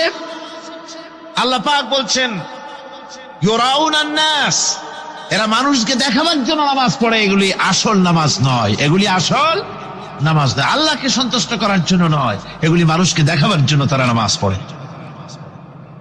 আমার ভাইরা, ইসলামের চরিত্রগুলি, কাজগুলি তারা করতে চায় না। সব সময়ের জন্য ইসলামের সঙ্গে বিরোধিতা করা এবং ইসলামের অপব্যাখ্যা করা, এগুলি হচ্ছে এই মুনাফিকদের চরিত্র, মুনাফিকদের কাজ। মুনাফিকরা চিরটা কাল এভাবে মুসলমানদের সঙ্গে খারাপ ব্যবহার করে এসছে এবং নিজেরা জাহান্নামের পথকে এভাবে তারা করে নিয়েছে। মুনাফিকদের আরেকটি চরিত্র হচ্ছে, জিহাদের নাম শুনলে তাদের কলিজা কেঁপে ওঠে। বুঝলেন? কই যে আপনারা জিহাদ করেন কেন? এমনি সহজ পথে কলেমা পড়িয়া অল্পের মধ্যে বেহেশতে যাওয়া যায়, এরকম একটু দোয়া টোয়া শিখান মুসলমানদেরকে। আমাদের কাছে মাঝে মধ্যে আসে, কয় যে মুনাফিক তো সহজে চেনা যায় না, কয় যে হুজুর এই যে বারবার জিহাদ, এই মারামারি, এই ঠ্যাঙ্গা ঠ্যাঙ্গি, এগুলি আছে নাকি ইসলামের মধ্যে? কোথায় আছে যে মারামারি করা লাগবে, তারপরে মিছিল করা লাগবে, ধর্মঘট করা লাগবে, এ ধরনের জিহাদে অংশ নিতে হবে? এগুলি কি? এগুলি বাদ দিয়া সহজ ভাবে, শান্ত ভাবে যাতে করা যায়, অল্প অল্প ছোট ছোট দোয়া শিক্ষা দেন যাতে করে সহজে বেহেশতে চলে যাওয়া যায়। আমি বলছি, ভাই রাসূলুল্লাহ এরকম আমাদের শিখান নাই যে এরকমের সূরাগুলি বেহেশতে যাওয়ার জন্য আবিষ্কার করে দেব। ছোট্ট একটা দোয়া পড়বেন, আর আপনি বেহেশতে আপনার মা বাড়ির বারান্দা যাই কলা খাওয়া শুরু করলেন। এত সহজে বিষয়টা আসবে না, বিষয়টা খুবই কঠিন। আল্লাহ রাব্বুল আলামিন বলেন, মুনাফিকদের চরিত্র হলো, জিহাদের নাম যখন তারা শোনে জিহাদের নাম শোনা মাত্রই তাদের কলিজা কেঁপে ওঠে। রাআইতাল্লাযীনা ফী কুলুবিহিম মারাদুন ইয়ানজুরুনা ইলাইকা নাযারাল মাগশিয়্যি আলাইহি মিনাল মাউত। যখনই তাদের অন্তঃকরণ নেফাকের রোগে ভরা, নেফাকের রোগ তাদের কেমন ভাবে পেয়ে বসেছে যে ওরা এমন ভাবে তাকায় থাকে আপনার দিকে, রাসূলুল্লাহর দিকে এমন ভাবে তারা তাকায় থাকে যে জিহাদের কোনো কথা বলে ফেলে নাকি। জিহাদের কথা যদি আসে তাহলে তো সর্বনাশ। ওদের মৃত্যু যন্ত্রণার মতো, মৃত্যুর জ্বালায় পতিত ব্যক্তি যেমন চোখ ফ্যাকাশে হয়ে যায়, জিহাদের কোনো কারবার বা যুদ্ধের কোনো দামাডোল বেজে উঠলেই এদের কলিজার মধ্যে কাঁপ সৃষ্টি হয়ে যায়। কলিজার মধ্যে কাঁপ সৃষ্টি হয়, জিহাদে তারা দারুণ ভাবে ভয় পায়। মোমেনদের উল্টা। মোমেনদের হলো জিহাদের নাম শুনতে তাদের কলিজার মধ্যে ফুর্তি আসে। তার কারণ হচ্ছে জিহাদের ময়দান হচ্ছে এমন এক ময়দান, আল জান্নাতু তাহতা যিলালিস সায়ুফ, বেহেশত হচ্ছে তরবারির ছায়াতলে। এই রাস্তায় যদি মরতে পারি, জীবনে তো বহুত গুনাহ করছি, বেহেশতে যেতে পারবো কিনা আল্লাহই জানে, কিন্তু এই একটা পথ, এইখানে যদি জানটা দিতে পারি বিনা হিসাবে আল্লাহর জান্নাতে চলে যেতে পারবো। আর শাহাদাতের মত হচ্ছে পিঁপড়ায় কাটার যন্ত্রণার চাইতে বেশি কিছু না। মোমেনদের দিলের জন্য খুশি হয়, আর ওদের দিল দারুণ কষ্ট তারা পেতে থাকে। এদের অবস্থা হচ্ছে যেখানে দ্বীনের কথা হয় সেখানে তারা চুপ করে বসে কথা শোনে, আর যখন দ্বীন ইসলামী আন্দোলনের কথা আসে, জিহাদের কথা আসে, তখন তারা খুব ভয় পায়া এদিক ওদিক তাকায়। কোরআনে কারিমে ওদের এই চরিত্র সম্পর্কে বলা হয়েছে, وَإِذَا مَا أُنْزِلَتْ سُورَةٌ نَظَرَ بَعْضُهُمْ إِلَى بَعْضٍ هَلْ يَرَاكُمْ مِنْ أَحَدٍ ثُمَّ انصَرَفُوا। এরা কোরআনের আয়াত যখন নাজিল হয় তখন একজন আরেকজনের দিকে তাকাতাকি করে, কি জানি আমাদের ব্যাপারে কোনো আয়াত নাজিল হয়ে পড়ে নাকি, অথবা জিহাদের ব্যাপারে কোনো আয়াত নাজিল হয়ে পড়ে নাকি। কেউ দেখে নাকি এই সব এদিক ওদিক তাকাই আসতে এই জায়গা থেকে কেটে পড়ে, যে আমাদের চরিত্রই তো বর্ণনা করা হচ্ছে, কাজী এখন আর বসা ঠিক না, আস্তে করে কেটে পড়ার জন্য চেষ্টা করে। এটা হলো মুনাফিকদের আর একটা চরিত্র। এরা এইভাবে করে নিজেদের চরিত্রকে প্রকাশ করে ধরা পড়ে, এবং ইসলামের সবচেয়ে মারাত্মক ক্ষতি এই মুনাফিকরা চিরকাল করেছে। আল্লাহ রাব্বুল আলামিন বলেন, মুনাফিকদের ব্যাপারে মুসলমানদের বিপদ হলে তারা দারুণ ভাবে খুশি হয়, আর মুনাফিকদের চরিত্র হলো মুসলমানদের উপকার হলে, ভালো হলে তারা দারুণ ভাবে অসন্তুষ্ট হয়ে যায়। যখন আর আল্লাহ মোমেনদেরকে সান্ত্বনা দেন, মোমেনদেরকে আল্লাহ পাক সান্ত্বনা দিচ্ছেন মুনাফিকদের ব্যাপারে, কুল লা ইউসিবানা ইল্লা মা কাতাবাল্লাহু লানা ওয়া মাওলানা ওয়া আলাল্লাহি ফালিয়াতাওয়াক্কালিল মুমিনুন। মুনাফিকদের শোনায় দাও। মুমিনদেরকে বলা হচ্ছে তোমরা মুনাফিকদের শোনাও যে তোমরা যে আমাদের ব্যাপারে খুশি হচ্ছ, যে আমাদের বিপদ দেখে, আমাদের চতুর্দিক থেকে বিপদ, মুসলমানদের আর চতুর্দিক থেকে কি বিপদ, এই বিপদ দেখে তোমরা দারুণ খুশি যে মুসলমানেরা এইবার মার খাচ্ছে, ইসলামী আন্দোলন আর কোমর সোজা করে দাঁড়াতে পারবে না, এইবার শেষ, বুদ্ধি করিয়া যে ষড়যন্ত্রের জালে আটকায় দিছি আর মুক্তি হবে না। এই যে তারা খুশি। আল্লাহ রাব্বুল আলামিন বলেন, মুমিনেরা তোমাদের ঘাবড়াবার কোনো কারণ নাই, তোমরা বলে দাও কুল লা ইউসিবানা ইল্লা মা কাতাবাল্লাহু লানা, তোমরা শোনায় দাও যে আমাদের কিছুই হয় না, আমাদের শুধু তাই হয় যে আল্লাহ রাব্বুল আলামিন আমাদের জন্য লিখে রেখেছেন, আমাদের তাকদীরে যেটা আছে ওটাই হবে, এর থেকে বেশি কিছুই হবে না। তিনি আমাদের মাওলা, তিনি আমাদের মনিব, তিনি আমাদের প্রভু, আর সমস্ত মুমিনদের উচিত সে আল্লাহর উপরই নির্ভর করা। তবে তোমরা জেনে রাখো, তোমরা আমাদের জন্য যে জিনিসের অপেক্ষা করছো, কুল হাল তারাব্বাসুনা বিনা ইল্লা ইহদাইল হুসনাইন, তোমরা আমাদের জন্য যে জিনিসের অপেক্ষা করতেছো, আল্লাহ বলছেন মুমিনেরা তোমরা বলো, তোমরা মুনাফিকদের বলো যে আমাদের ব্যাপারে তোমরা যে জিনিসের অপেক্ষা করছো তার দুটি ভালোর একটি ছাড়া কি, অর্থাৎ তোমরা আমাদের জন্য অপেক্ষা করতেছো, আমরা যেন মরে যাই, আমরা যেন শেকস্ত খাই। তো আমরা যদি পৃথিবীতে মরে যাই তাহলে তো আমরা শহীদ হয়ে গেলাম, আর আমরা যদি বেঁচে থাকলাম তো আমরা তো গাজী হয়ে গেলাম। আমাদের ওই যে হাতি মরার মতো আর বাঁচার মতো, হাতি মরলেও লাখ টাকা, বাঁচলেও লাখ টাকা। আমরা মরলে গাজী, বাঁচলে কি শহীদ। কোন দিক দিয়ে আমাদের ঠগ নাই। সুতরাং তোমরা আমাদের জন্য যে জিনিস অপেক্ষা করো তার দুটো ভালোর একটি ছাড়া কি। আর আমরা তোমাদের ব্যাপারে, তোমরা যেমন আমাদের ব্যাপারে অপেক্ষা করতেছো, আমরাও তোমাদের ব্যাপারে আরেকটা জিনিসের অপেক্ষা করছি। ওয়া নাহনু নাতারাব্বাসু বিকুম আইয়ুসিবাকুমুল্লাহু বিআযাবিন মিন ইনদিহি আও বিআইদিনা। আমরাও তোমাদের জন্য অপেক্ষা করতেছি একটা জিনিসের। তোমরা আমাদের জন্য দুটি জিনিস অপেক্ষা করো, আমরাও তোমাদের জন্য দুটি জিনিস অপেক্ষা করছি। তা হচ্ছে তোমাদের শাস্তিটা আল্লাহ নিজে দিবেন না আমাদের হাত দিয়ে দেওয়াবেন, আমরা সেইটার অপেক্ষা করতেছি। ফাতারাব্বাসু ইন্না মাআকুম মুতারাব্বিসুন। সুতরাং তোমরা অপেক্ষা করতে থাকো, আমরা অপেক্ষা করতে থাকি। ব্যাপারটা কোথায় গিয়ে দাঁড়ায় আসো আমরা সকলে তা লক্ষ্য করি। সুতরাং এই মুনাফিকদের এই হচ্ছে চরিত্র, চিরকাল ইসলামের সঙ্গে বিরোধিতা করা, মুসলমানদের সাথে ঠাট্টা বিদ্রুপ করা, এটাই হচ্ছে তাদের চরিত্র। এই চরিত্র দিয়েই তারা ইসলামকে চিরকাল ক্ষতিগ্রস্ত করে এসেছে।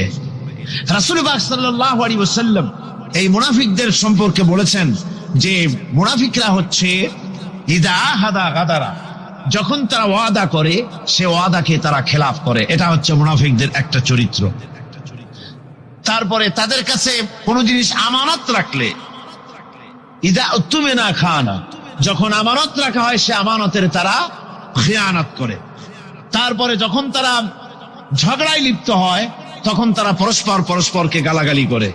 আর যদি তারা কথা বলে, কথার মধ্যে কথায় কথায় তারা মিথ্যে কথা বলে। এই হচ্ছে মুনাফিকদের চরিত্র। এরপরে মুনাফিকরা শুধু রুজি রুটি আর পেট নিয়েই তারা ব্যস্ত থাকে। মুনাফিকদের এই চরিত্র কোরআন এবং হাদিসে আল্লাহ রাব্বুল আলামিন স্পষ্ট করে মানুষের সামনে তুলে ধরেছেন, যাতে করে আমরা মুনাফিকি চরিত্র থেকে রক্ষা পেতে পারি।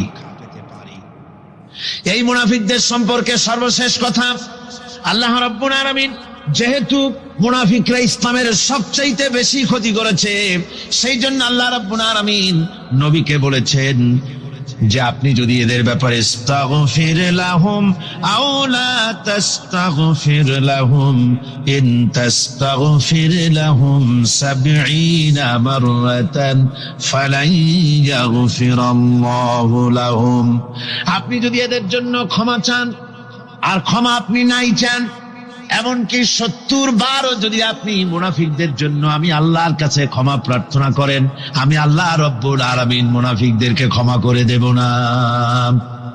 মুনাফিক হচ্ছে চরমভাবে ক্ষতিগ্রস্ত, দুনিয়াও ক্ষতিগ্রস্ত হবে, আখিরাতেও তারা ক্ষতিগ্রস্ত হবে। আল্লাহ পাকের কত বড় কথা যে কিয়ামত পর্যন্ত মুনাফিকদের জন্য হুজুর সাল্লাল্লাহু আলাইহি ওয়াসাল্লামকে বলা হচ্ছে যে ৭০ বারও যদি তাদের জন্য আপনি আমার কাছে ক্ষমা চান, আমি মুনাফিকদেরকে কখনো ক্ষমা করব না। সুতরাং আমাদেরকে বুঝতে হবে মুনাফিকি চরিত্র সবচাইতে নিকৃষ্ট চরিত্র, আর এই চরিত্রে আল্লাহ পাক সবচাইতে বেশি অসন্তুষ্ট হন। আল্লাহ পাক তাই বলছেন, কাবুরা মাকতান ইনদাল্লাহি আন তাকুলু মা লা তাফআলুন। আল্লাহর কাছে সবচাইতে বেশি ক্রোধ উদ্রেককারী এই ব্যাপারটাই যে তোমরা যা বলো তা তোমরা করো না। এটা বড় মারাত্মক ব্যাপার, আল্লাহ এটাকে সহ্য করেন না। সুতরাং মুমিনদেরকে আয়াত থেকে শিক্ষা গ্রহণ করতে হবে, মুনাফিকি ছাড়তে হবে, আনুগত্য করতে হবে। সবটাই আল্লাহর। কার আনুগত্য হবে? আল্লাহ এবং রাসূলের আনুগত্য জীবনের সকল ক্ষেত্রেই করতে হবে। এটাই মুসলমানদের জন্য ঈমানের সবচেয়ে বড় দাবি। তারপরে রব্বুল আলামিন বলেন, ইন্নাল্লাহা ইউহিব্বুল্লাযীনা ইউকাতিলুনা ফি সাবিলিহি সাফফান কাআন্নাহুম বুনিয়ানুম মারসুস। আল্লাহ পাক বলছেন, আল্লাহ নিশ্চয়ই ভালোবাসেন সেই সব লোকদেরকে যারা কাতার বন্দী হয়ে আল্লাহর রাস্তায় লড়াই করে, সীসা ডালা প্রাচীরের মতো ইস্পাত কঠিন দৃঢ় হয়ে যারা কাতার বন্দী হয়ে সুসংবদ্ধ হয়ে আল্লাহর জন্য যারা লড়াই করে। এখানে বলা হচ্ছে যে লড়াইটা হবে আল্লাহর জন্য, সংগ্রাম হবে কার জন্য? ইউকাতিলুনা ফি সাবিলিহি। লড়াই কিন্তু কখনোই, লড়াইটা কখনই দেশ দখল করা, দেশ দখল করা তা আবার মানুষের তৈরি করা আইন কানুন প্রতিষ্ঠার জন্য দেশ দখল করার সংগ্রাম, মানুষের তৈরি করা মতবাদকে প্রতিষ্ঠা করার সংগ্রাম, এই জাতীয় যত রকমের সংগ্রাম আছে, যত রকমের জিহাদ আছে, এই সমস্ত সংগ্রামকে, লড়াইকে ইসলাম জায়েজ করে না। এগুলি মুসলমানদের জন্য একদম নিষিদ্ধ। মুসলমানরা লড়াই করবে কেবলমাত্র আল্লাহর রাস্তায়, ফি সাবিলিহি, জিহাদ ফি সাবিলিল্লাহ, ওয়া তুজাহিদুনা ফি সাবিলিল্লাহ। লড়াই হবে কার পথে? সবে চিল্লায় বলেন, লড়াই কার পথে? লড়াই কি? জিহাদ কি? জিহাদ এই নয় যে আপনি লাঠি ঠেঙ্গা নিয়া তারপরে বাইর হবেন আর হিন্দু খ্রিস্টান যেখানে পাবেন সমানে মারিয়া শেষ করে ফেলাবেন, এর নাম জিহাদ নয়। জিহাদ হচ্ছে আল্লাহর রাস্তায় সংগ্রাম করা, লড়াই করা। সেই লড়াইটা কি? যে কোনো উদ্দেশ্যকে সফল করার জন্য প্রচেষ্টা চালানো, প্রাণান্তকর প্রচেষ্টা চালানো, ওই প্রচেষ্টার নামই হচ্ছে কি? জিহাদ। সুতরাং এই জিহাদটা হবে আল্লাহর রাস্তায়, সংগ্রাম হবে আল্লাহর রাস্তায়। কি উদ্দেশ্যে? দ্বীন প্রতিষ্ঠার উদ্দেশ্যে। কোরআনে কারীমে রব্বুল আলামিন বলেছেন, আল্লাযীনা আমানু ইউকাতিলুনা ফি সাবিলিল্লাহ। যারা নাকি ঈমানদার তারা লড়াই করে আমি আল্লাহর রাস্তায়, আমি আল্লাহর পথে তারা লড়াই করে, সংগ্রাম করে আমার দেওয়া জীবন ব্যবস্থা প্রতিষ্ঠার জন্য। ওয়াল্লাযীনা কাফারু ইউকাতিলুনা ফি সাবিলিত তাগুত। আর যারা নাকি কাফের, ভালো করে শোনেন, আল্লাহ পাক বলছেন যারা নাকি কাফের তারাই লড়াই করে মানুষের তৈরি করা তাগুতের পথে লড়াই করে, অর্থাৎ আল্লাহর দেওয়া রাসূলের দেওয়া বিধানকে বাদ দিয়ে মানুষের তৈরি করা, অন্যের তৈরি করা মতবাদ প্রতিষ্ঠার পিছনে সংগ্রাম করে। এখন আপনি দেখেন এই পৃথিবীতে সমাজতন্ত্র কার তৈরি? মানুষের। আল্লাহর না মানুষের? জোরে বলেন, এটা কার তৈরি? আল্লাহর না মানুষের? জাতীয়তাবাদ কার তৈরি? আল্লাহর না মানুষের? পুঁজিবাদ কার তৈরি? আল্লাহ না মানুষের? সমাজতন্ত্র কার তৈরি? আল্লাহ না মানুষের? ধর্মনিরপেক্ষতাবাদ কার তৈরি? আল্লাহ না মানুষের? এই সমস্ত মতবাদকে মানুষের তৈরি করা, এসব মতবাদকে প্রতিষ্ঠিত করার জন্য যারাই সংগ্রাম করে, যারাই লড়াই করে, আল্লাহ পাক বলেছেন ওয়াল্লাযীনা কাফারু ইউকাতিলুনা ফি সাবিলিত তাগুত। এরা হচ্ছে লড়াই করে তাগুতের পথে, শয়তানের পথে। কার পথে গুলি? শয়তানের পথ। জোরে বলেন, এই পথগুলি কার? শয়তানের পথ। যারা মুমিন তারা লড়াই করবে আল্লাহর পথে। সুতরাং লড়াই হতে হবে সব সময় আল্লাহর পথে। আর সেই লড়াই বিচ্ছিন্ন ভাবে নয়, কাতারবন্দী হয়ে সুসংহত সাংগঠনিক প্রক্রিয়ায় সুশৃঙ্খল ভাবে সাংগঠনিক ফয়সলা সিদ্ধান্তকে মেনে নিয়ে আমিরের হুকুমকে অনুসরণ করে ঐক্যবদ্ধভাবে যদি লড়াই হয়, সে লড়াইয়ে বিজয় আসবে আল্লাহর পক্ষ থেকে। বিচ্ছিন্ন ভাবে নয়, ঐক্যবদ্ধ ভাবে কাজ করতে হবে। এই আয়াতের মূলনীতির ভিত্তিতে রাসূল পাক সাল্লাল্লাহু আলাইহি ওয়াসাল্লামের নেতৃত্বাধীন এমন এক মহা সামরিক শক্তি গড়ে উঠেছিল যার সামনে তদানীন্তন রোম, পারস্য পদানত হয়েছিল। সুবহানাল্লাহ পড়ে। সুতরাং এমন একটি বাহিনী গড়ার জন্য মুমিনদের প্রতি বলা হচ্ছে যে তোমরা হবে সেই ধরনের বাহিনী যারা নাকি লড়বে আল্লাহর রাস্তায়, আল্লাহর পথে লড়াই করবে নিজেদের জান এবং মাল দিয়ে, ঐক্যবদ্ধভাবে। তারপরে আল্লাহ রাব্বুল আলামিন বলছেন ওয়াইয ক্বালা মূসা লিকওমিহি ইয়া কওমি লিমা তু'যুনানি ওয়াকাদ তা'লামুনা আন্নী রাসূলুল্লাহি ইলাইকুম ফালাম্মা যাগু আযাগাল্লাহু কুলুবাহুম আল্লাহু লা ইয়াহদিল কওমাল ফাসিকিন। স্মরণ করো মুসা আলাইহিস সালামের কথা। এই কথাগুলি আল্লাহ মুসলমানদের স্মরণ করাচ্ছেন। কাদেরকে? মুসলমানদেরকে। মুসা আলাইহিস সালামের কথা স্মরণ করো। তিনি তার কওমদেরকে বললেন, হে কওম, হে আমার জাতি, তোমরা কেন আমাকে উৎপীড়িত করছো, কেন আমাকে কষ্ট দিচ্ছ? ওয়াকাদ তা'লামুনা আন্নী রাসূলুল্লাহি ইলাইকুম, আর একথা তোমরা ভালো করেই জানো যে আমি তোমাদের জন্য রাসূল হয়ে এসেছি আল্লাহর পক্ষ থেকে। বন্ধুগণ, কোরআনে কারীমে একথা বলা হয়েছে, সর্বত্র প্রায় এসেছে, নবীদের উপরে সমকালীন যুগের লোকেরা নবীদেরকে কষ্ট দিয়েছে, মুসিবত দিয়েছে। কারণ কি? নবীদের স্বভাব খারাপ ছিল, তাই নাকি? নাউযুবিল্লাহি মিন যালিক। নবীরা স্বভাব চরিত্রের দিক থেকে সর্বশ্রেষ্ঠ। নবীদের জন্য সমকালীন লোকেরা ক্ষেপলো কেন? ক্ষেপেছে একটাই কারণ ছিল। নবীদের বিরুদ্ধে ক্ষেপার একটি কারণ, তা হচ্ছে নবীরা দুনিয়ার মানুষের সামনে বলেছেন, ইয়া কওমি ইবুদুল্লাহা মা লাকুম মিন ইলাহিন গায়রু। নবীরা দাওয়াত দিয়েছেন, ও আমার কওম, ও আমার জাতি, এক আল্লাহ ছাড়া কারো গোলামি করা যাবে না, কারো আনুগত্য করো না, দাসত্ব করো, গোলামি করো একমাত্র আল্লাহ রাব্বুল আলামিনের। অন্য আয়াতে এসেছে, আল্লাহ পাক বলেছেন, وَلَقَدْ بَعَثْنَا فِي كُلِّ أُمَّةٍ رَسُولًا أَنِ اعْبُدُوا اللَّهَ وَاجْتَنِبُوا الطَّاغُوتَ। আমি এমন কোন জাতি নাই, এমন কোন দল নাই যাদের জন্য নবী প্রেরণ করি নাই। নবীরা গিয়া তাদেরকে বলেছেন, এক আল্লাহর গোলামি করো, আর মানুষের দাসত্ব, তাগুতের গোলামি বর্জন করো, আল্লাহর গোলামি করো। এই কথা বলার সঙ্গে সঙ্গে তাগুত খেপে গেছে। কে খেপে গেছে? কে খেপেছে? তাগুত সহ্য করতে পারে নাই। তাগুত বলা হয় সেই শক্তিকে, যে শক্তি নিজে শুধু আল্লাহর আইন অমান্য করে বসে থাকে না, অন্যদেরকেও আল্লাহর আইন অমান্য করতে বাধ্য করে। ওরাই খেপে গেল। ওরা খেপে মার আরম্ভ করে দিল।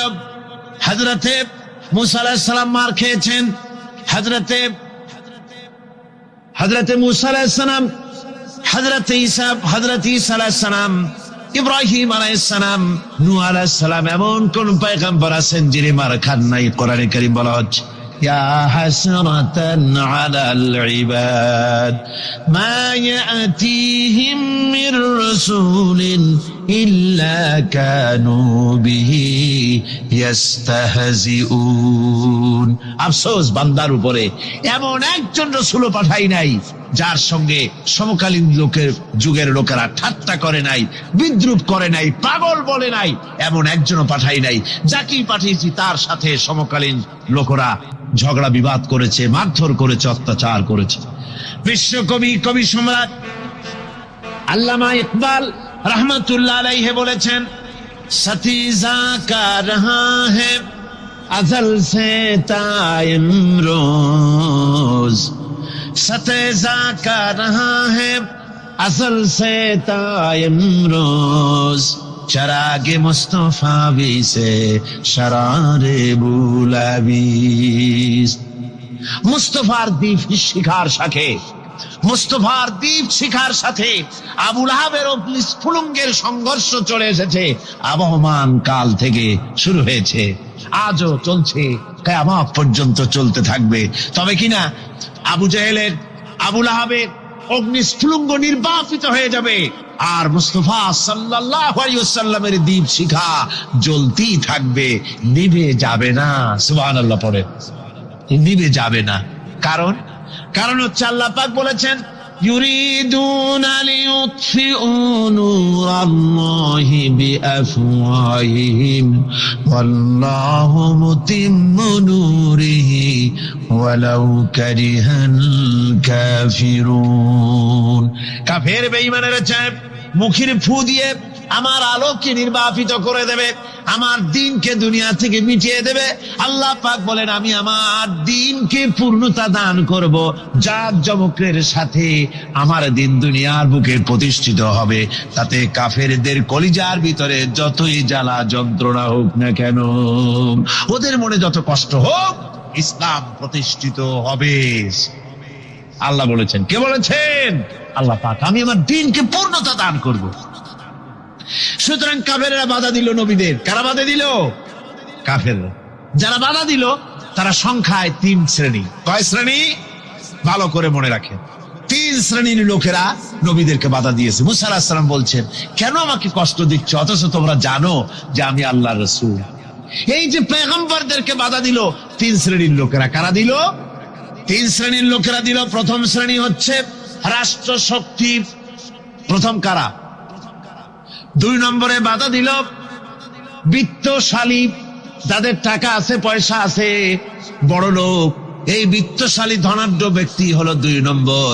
আর 3 নম্বরে বাধা দিল ধর্মের নামের 1 শ্রেণীর ব্যবসায়ীর দল। তাহলে কয়টা হলো? 3টা। 3 শ্রেণীর লোকেরা বাধা দিয়েছে নবীদেরকে। বর্তমানে তারা আর নাই। জি, বর্তমানেও আছে, ভবিষ্যতেও থাকবে। 3 শ্রেণীর লোকেরাই বাধা দিয়েছে, বর্তমানেও দিচ্ছে, ভবিষ্যতেও। এই 3 শ্রেণীর প্রথম শ্রেণী হলো রাষ্ট্রশক্তি। রাষ্ট্রশক্তি বাধা দিল কেন? কেন বাধা দিল? রাষ্ট্রশক্তি যেমন ফেরাউন, রাষ্ট্রশক্তি নমরুদ, রাষ্ট্রশক্তি হচ্ছে আবু জেহেল, আবু লাহাব, আবু সুফিয়ান, উতবা, সাইবা, মুগীরা। এরা বাধা দিল, রাষ্ট্রশক্তি বাধা দিল। বাধা দেওয়ার কারণ হলো রাসূলুল্লাহ বলেছেন, নবীরা বলেছেন, তারা বলেছেন সবাই, ইয়া কওমি ইবুদুল্লাহ মা লাকুম মিন ইলাহিন গায়রু। নবীজি বলেছেন, ইয়া আইয়ুহান নাস কুলু লা ইলাহা ইল্লাল্লাহ তুফলিহুন। ও মানব সকল, ঘোষণা করে দাও কোনো ইলাহ নাই, কোনো আইনদাতা নাই, কোনো বিধানদাতা নাই, আল্লাহ ছাড়া কোনো উপাস্য নাই, মাবুদ নাই। এই কথাগুলি যখন নবীরা বলেছেন, তখন সমকালীন রাষ্ট্রশক্তি বুঝতে পেরেছে আমাদের মাতবাড়ি তো আর চলবে না, মাতবাড়ি শেষ। যদি লা ইলাহা ইল্লাল্লাহ হয় তাহলে তো আমরা থাকি না। কারা থাকে না? রাষ্ট্রশক্তি। কারা থাকে না? কন। আমি আপনাদের কাছে যে মাঝে মধ্যে কথা জিজ্ঞেস করি, আপনারা কি তাতে বেজার হন নাকি? জিজ্ঞেস করি এই জন্যে যাতে আপনাদের কথাগুলি মনে থাকে। রাষ্ট্রশক্তি বাধা দিল এই কারণেই যে আমরা তো তাহলে আর থাকি না। লা ইলাহা, কোন ইলাহ নাই, কোন আইনদাতা নাই, কোন বিধানদাতা নাই, কোন শাসনকর্তা নাই, কেউ নাই আল্লাহ ছাড়া। একমাত্র আইন চলবে আল্লাহর। তাহলে আমরা লাগি কোন কাজে? আমাদের তো নেতৃত্ব থাকবে না, আমাদের মাতবাড়ি থাকবে না, আমাদের আইন চলবে না, আমরা তো বেকার হয়ে যাব। সুতরাং এইটাকে বন্ধ করতে হবে, এটাকে বন্ধ করতে হবে, এটা বন্ধ করতে হবে। এই আইন যদি চালু হয় তাহলে তো মৌজ করা যাবে না, ফুর্তি করা যাবে না, ইট, ড্রিঙ্ক এন্ড বি মেরি, এগুলি তো আর চলবে না। ডু ফুর্তি, নো চিন্তা, এসব তো আর চলবে না। মদ খাওয়া, জুয়া খেলা, শয়তানি করা, বদমাশি করা, জনগণের টাকা নিয়ে নিজের বাপের সম্পত্তি মনে করে তা গ্রহণ করা, এভাবে করে সর্বনাশ করা তো আর চলবে না, মাতবাড়ি তো চলবে না। সুদ যদি কোন দেশ আল্লাহর কোরআন অনুযায়ী হারাম ঘোষিত হয়, আল্লাহ তো হারাম করে দিয়েছেন, দেশে যদি সুদ মুক্ত ব্যাংকিং চালু হয় তাহলে উপকৃত হবে শুধু মুসলমান না সব জাতের মানুষ? সব জাতের মানুষ। সুদ দিয়ে মানুষ শোষিত হয়। মদ যদি বন্ধ হয়ে যায়, রাষ্ট্রশক্তি যদি কোরআনের আইন অনুযায়ী, আল্লাহ বলেছেন মদ হারাম, মদ যদি নিষিদ্ধ ঘোষিত হয়, উপকার পাবে না সবাই উপকার পাবে? জেনা যদি বন্ধ হয়ে যায়, সরকার কর্তৃক জেনা যদি বন্ধ করে দেওয়া হয়, তাহলে উপকার কি মুসলমানদের না সারা পৃথিবীর সমস্ত মানুষের? পর্দা করা ফরজ, এই পর্দার প্রথা যদি চালু হয় তাহলে নারীর ইজ্জত রক্ষা হবে শুধু মুসলমানদের না সারা পৃথিবীর সমস্ত নারীর? তো দেখুন, ইসলামের মদ বলেন, সুদ বলেন, ঘুষ বলেন, জেনা বলেন, জুয়া বলেন, যত রকমের আইন ইসলাম করেছে, চোরের হাত কাটা আইন হোক, আর আপনার হত্যাকারীকে কতল করাই হোক, কিসাস হোক, যত রকমের আইন করেছে, সমস্ত আইন দ্বারা উপকৃত হবে সারা পৃথিবীর সমস্ত মানুষ। এই জন্য ইসলাম ইসলাম সাম্প্রদায়িক নয়, মুসলমানেরও সাম্প্রদায়িক নয়। ইসলাম হচ্ছে সার্বজনীন, ইসলাম হচ্ছে বিশ্বজনীন।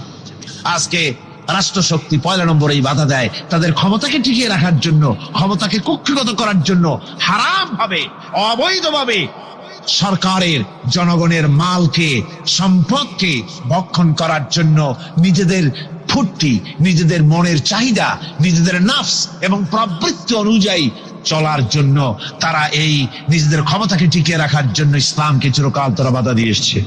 2 নম্বরে বাধা দিয়েছে যারা, সেটা হচ্ছে কি? বিত্তশালী ধনী ব্যক্তিরা, বিত্তশালী ধনাঢ্য ব্যক্তিরা, ওরাই ইসলামের চিরকাল ইসলামের বাধা দিয়ে আসছে, এখনো দিচ্ছে, ভবিষ্যতে দেবে, তবে সব না।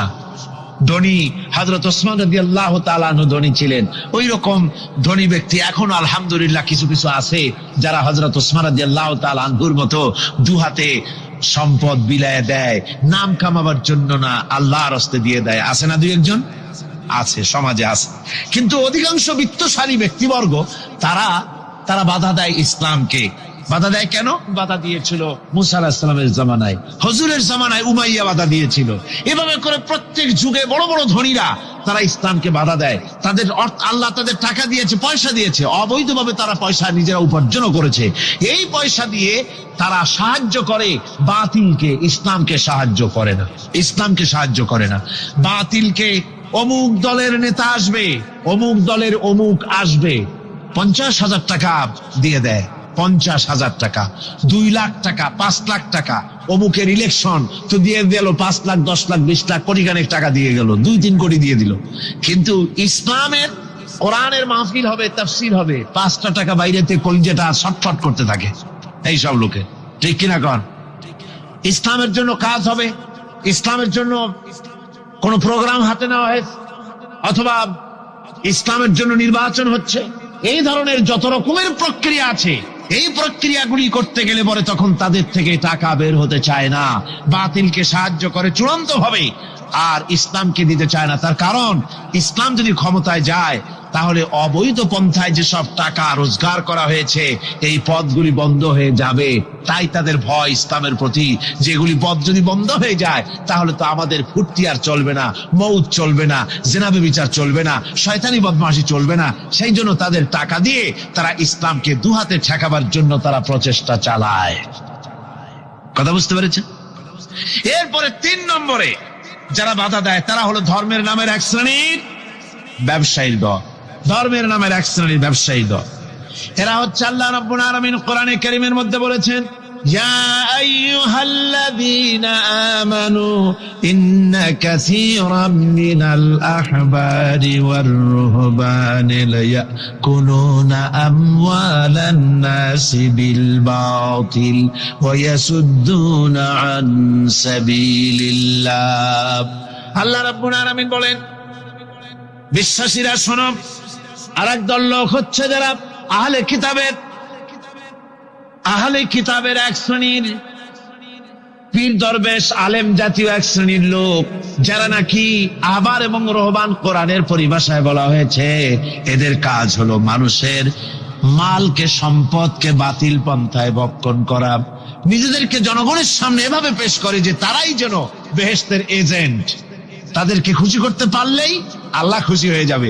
এই জাতীয় একটা ভাব দ্বারা তারা মানুষের সামনে নিজেকে পেশ করে থাকে, আর ধর্মের বিভিন্ন অনুভূতি দিয়ে মানুষের কাছ থেকে টাকা পয়সা শোষণ করে নেওয়ার পথ চালু করে দেয়, সহজে বেহেশতে যাওয়ার পথ চালু করে দেয়। এ ধরনের অনেক বেদাত পূর্ণ কাজ তারা করে, আর বেদাত আর শিরকের মাধ্যমে ধর্মীয় অনুভূতি দিয়ে মানুষের কাছ থেকে টাকা পয়সা লুট করে নেওয়ার জন্য চেষ্টা করে। এই যে আপনি দেখেন বর্তমানে এই যে রজব মাস, এটা সাবান শুরু হয়েছে বোধহয়, রজব মাস চলে গেল, রজব মাস আসতে পরে খাজা বাবার মহব্বতের লোকের আর অভাব থাকে না, এমনি নামাজ পড়ে না, কিন্তু রজব মাস আসতে পরে তখন ড্যাগ নিয়ে ড্যাগের উপরে লাল কাপড় চড়াই দিয়া, শালু কাপড় চড়াই দিয়া তারপরে টাকা পয়সা রোজগার করার জন্য দারুণ ভাবে চেষ্টা করে। খাজার এত মহব্বত, নামাজ পড়ে না একক তো, বললেন নামাজ পড়ে না, খাজার দারুণ মহব্বত করে।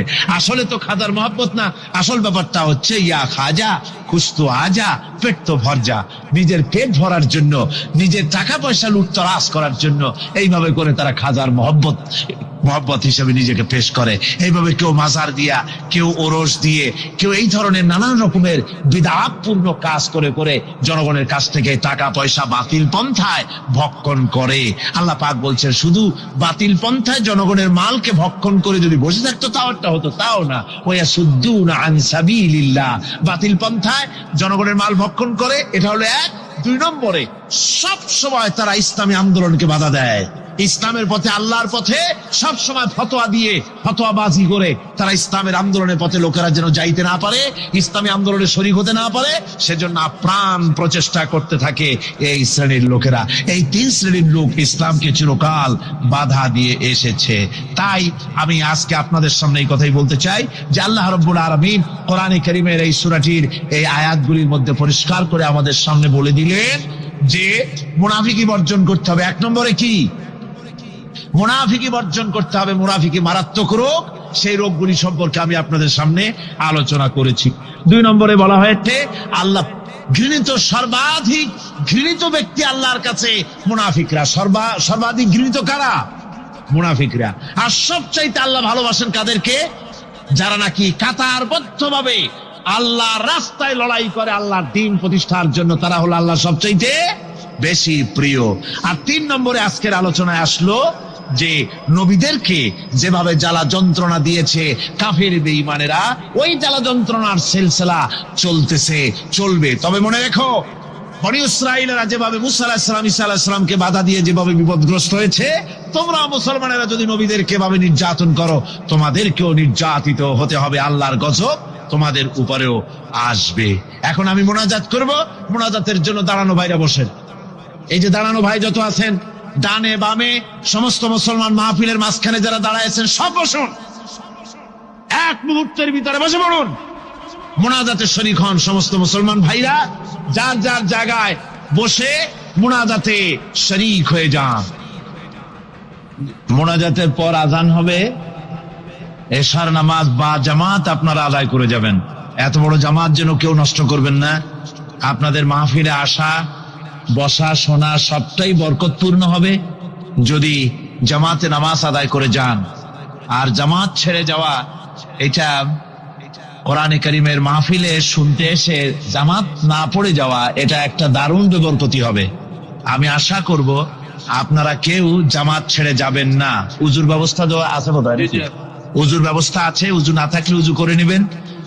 মোনাজাত শেষ হওয়ার সাথে সাথে যাদের উজু নাই, উজু করে আসবেন। আল্লাহুম্মা আমিন। দুনিয়াটাই তার কাছে সব। ইট, ড্রিঙ্ক এন্ড বি মেরি, খাও পান করো, দুনিয়াটা মস্ত বড়। এই বেলা ভাই মদ খেয়ে নাও, কাল নিশীতের ভরসা কই, চাঁদনি জাগিবে যুগ যুগ ধরি, আমরা তো আর রব না সই, জম্মের খাওয়া খাও। আর আল্লাহ কয় কুলু আত্তাবাত্তাউ, খা জম্মের খাওয়া। তাই ঘুষের টাকা দিয়া বড় বড় পাঙ্গাস খায়, খাসির চর্বি খায়, পেট খান ফুলতে ফুলতে 2 খান তরমুজের সাইজ হয়ে যায়। কিছু কিছু লোক দেখা যায় বেল পড়ছে, বেল্টে কান্দে যে আল্লাহ ফাটিয়ে যাই কখন। হালাল খান, বড় বড় পাঙ্গাস খাওয়া বাদ দেন। যা বেতন পান এ দিয়ে পাঙ্গাস কেনেন কেমনে?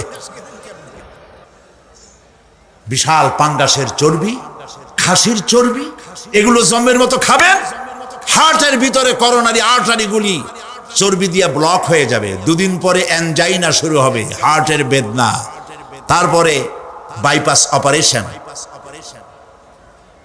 সুতরাং ওগুলো খাইয়া হারাম, খাইয়া কোনো মজা নাই। কম দামের জিনিস খান, যা হালাল বেতন পান, কম দামের জিনিস খান, কচু শাক খান। হাসতেছেন আপনারা? আরে ভাই, কচু শাকে 100% ক্যালোরি। কচু শাক খান বেশি করিয়া।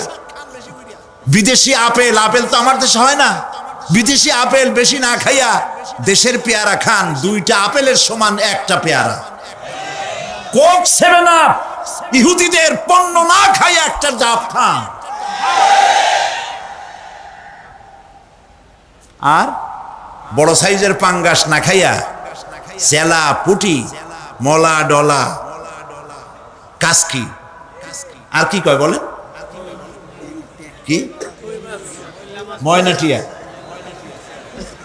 মূল্যা, মৌলানা সাহায্য করেন আমাকে, মূল্যা মূল্যা, তারপর লোচ্চা।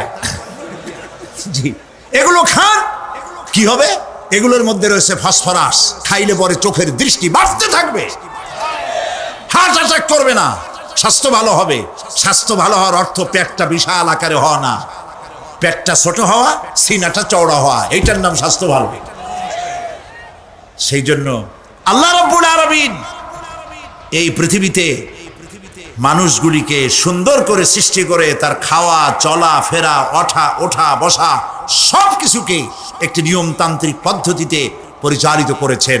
এটা বুঝলে পরে কল্যাণ, না বুঝলে অকল্যাণ। তো আমি বলতেছিলাম, আমি পয়েন্ট ভুলে যাইনি, পাহাড়ের উপর দিয়ে পাঙ্গাস মাছ পর্যন্ত আসছি। আসল বক্তব্য ছিল পাহাড়, আসল বক্তব্য ছিল কি? পাহাড়। প্লেনে ওড়ার সময় দেখেছি রাশিয়ার উপর থেকে যখন উড়ে যায়, টার্কি, ইটালি, আফ্রিকা দেশসমূহের উপর দিয়ে যখন উড়ে যায়, তখন দেখতে পাই নিচে পাহাড়ের মাথাগুলি সাদা ধপধপ করছে। প্রথমে তো বুঝি নাই যেগুলি কি, পরে জিজ্ঞেস করে জেনেছি। যখন প্রথম বিদেশে গেছি তখন বুঝি নাই, তারপরে বুঝতে পারলাম এ হলো আল্লাহ পাকের সেই কথা যে পাহাড়ের উপরে আমি পানি জমায় রাখি। এই জমাকৃত পানি সূর্যের তাপে গলাইয়া পাহাড় থেকে পাদদেশে নামাইয়া ফসল উৎপাদিত করি, যেখানে বৃষ্টি সম্ভব নয়। মানে বৃষ্টি যেখানে যাওয়ার প্রয়োজন নাই, সম্ভব নয় তা না, আল্লাহর কাছে অসম্ভব বলে কিছু নাই। কিন্তু কোথাও আল্লাহ পাক বৃষ্টি দিয়ে দেন, কোথাও সাগরের পানি, কোথাও খালের পানি, কোথাও নদীর পানি, কোথাও পাহাড়ের পানি দিয়ে এভাবে ব্যবস্থা করে দেন। এনভায়রনমেন্ট এগুলি নষ্ট করে ফেলছে। একটা দেশ আছে যার নাম, একটা মহাদেশ যার নাম অ্যান্টার্কটিকা। এই অ্যান্টার্কটিকা মহাদেশে কোনো মানুষ নাই, আছে শুধু পেঙ্গুইন। এই পেঙ্গুইন সাদা বডি, তার উপরে কালো একটা কোটের মতো গায়ে দেওয়া, পেঙ্গুইন, আর কিছু নাই, শুধু বরফ আর বরফ। এগুলি জমা করে রাখার মধ্যে রয়েছে আল্লাহ পাকের বিশেষ কুদরত, যা আল্লাহ পাক মানুষের জন্য তৈরি করে রেখেছেন। মানুষ বুঝতে পারে না। এনভায়রনমেন্ট নষ্ট করে ফেলার পরে এই পায়ে বরফগুলি গড়ে যাচ্ছে, নষ্ট হয়ে যাচ্ছে। আল্লাহ পাক এই পৃথিবীর ভারসাম্য কিভাবে রক্ষা করেছেন তার বিজ্ঞান ভিত্তিক আলোচনা এই পরিবেশে স্বল্প সময়ে সম্ভব নয়। তবে আপনারা জানতে পারবেন কিভাবে, আমি বলে দেব ইনশাআল্লাহ। এরপরে আল্লাহ পাক বলছেন, ওয়া খালাকনাকুম আজওয়াজা, আর এই পৃথিবীর বংশধারাকে, সৃষ্টি ধারাকে ঠিক রাখার জন্য আমি তোমাদেরকে জোড়ায় জোড়ায় সৃষ্টি করেছি। সুবহানাল্লাহ। প্রত্যেকটি প্রাণীর ভিতরে স্ত্রী জাতীয় পুরুষ জাতীয় আছেই, আছে কিনা বলেন? এমন একটা নামকরণ যেখানে শুধু পুরুষ, নারী নাই, স্ত্রী জাতীয় নাই, আছে নাকি?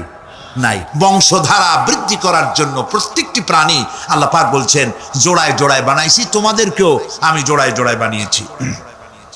আর কি করেছি? আল্লাহ পাক বলছেন,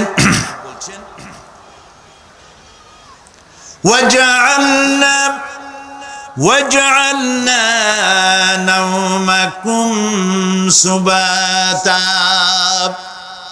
একদিকে তো জোড়ায় জোড়ায় বানালাম পুরুষ এবং স্ত্রী।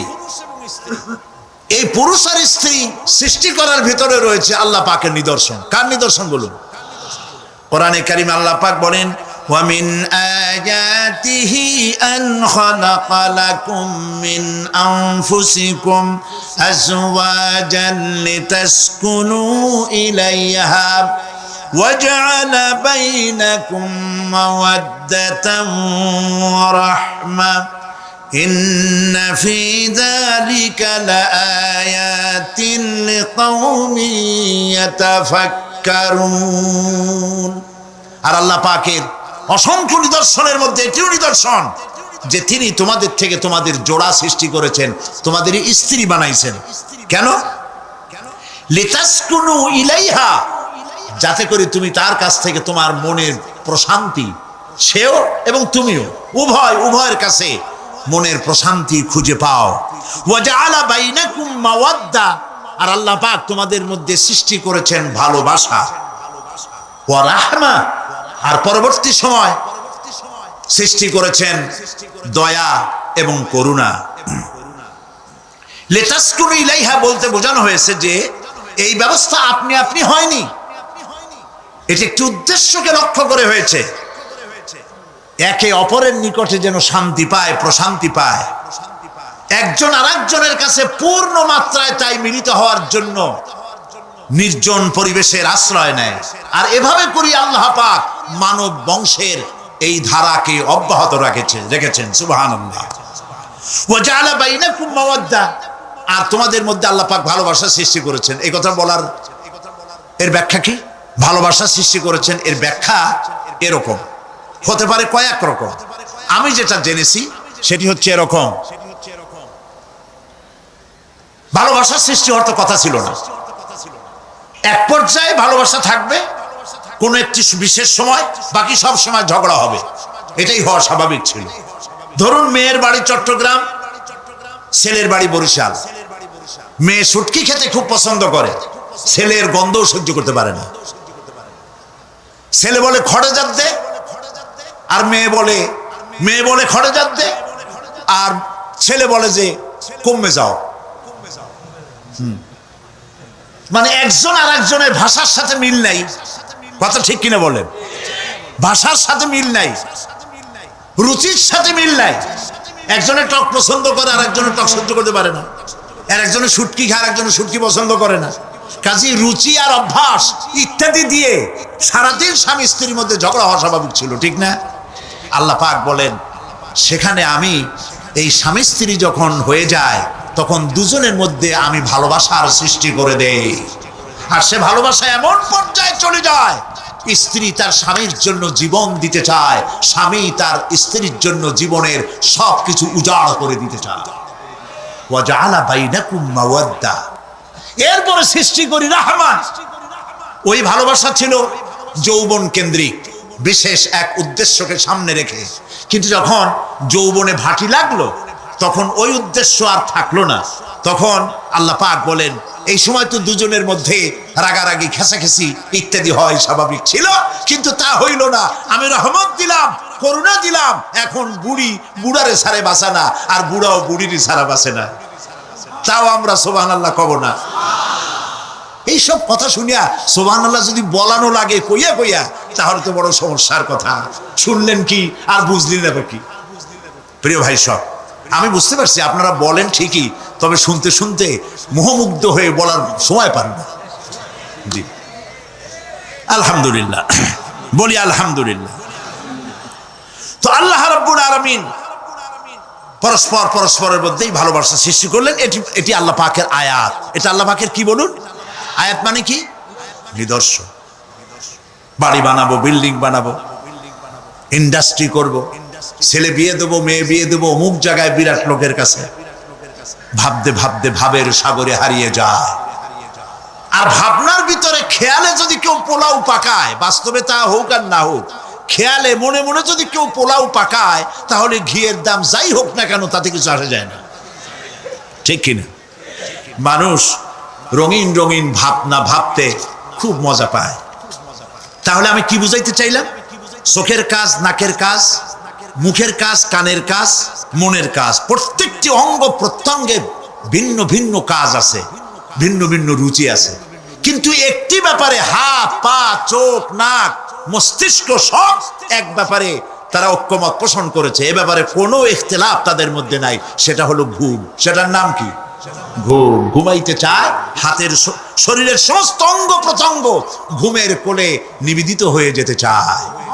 ঘুম না আসলে হাত আর চলে না, মাথায় আর ভাবতে ইচ্ছা করে না, পাও আর চলতে চায় না, হার্টবিট বেড়ে যায়, আর ঘুমালে পরে সব শান্ত হয়ে যায়। সুবহানাল্লাহ কব না? আল্লাহ রাব্বুল আলামিন বলেন এই নিদ্রা কি, এই ঘুমকে আমি তোমাদের জন্য শান্তির বাহন বানিয়ে দিয়েছি, ألم يروا أنا جعلنا الليل ليسكنوا فيه والنهار مبصرا إن في ذلك لآيات لقوم يؤمنون তারা কি আল্লাহ পাকের এই কুদরতের কথা চিন্তা করে না যে আমি রাতের আধার দিয়ে ধরনীর বুক ছেয়ে দেই, দিনের উজ্জ্বলতা, কোলাহল, গাড়ির আওয়াজ, ভ্যাঁ ভোঁ আওয়াজ হচ্ছে, কলকারখানার আওয়াজ হচ্ছে, সূর্যের বিরাট তাপ, ঘুম আসে না। সারাদিন কাজ করার পর শরীরের আরাম দেওয়ার জন্যে রাতের একটি কালো চাদর পৃথিবীর উপরে আমি বিছায় দেই।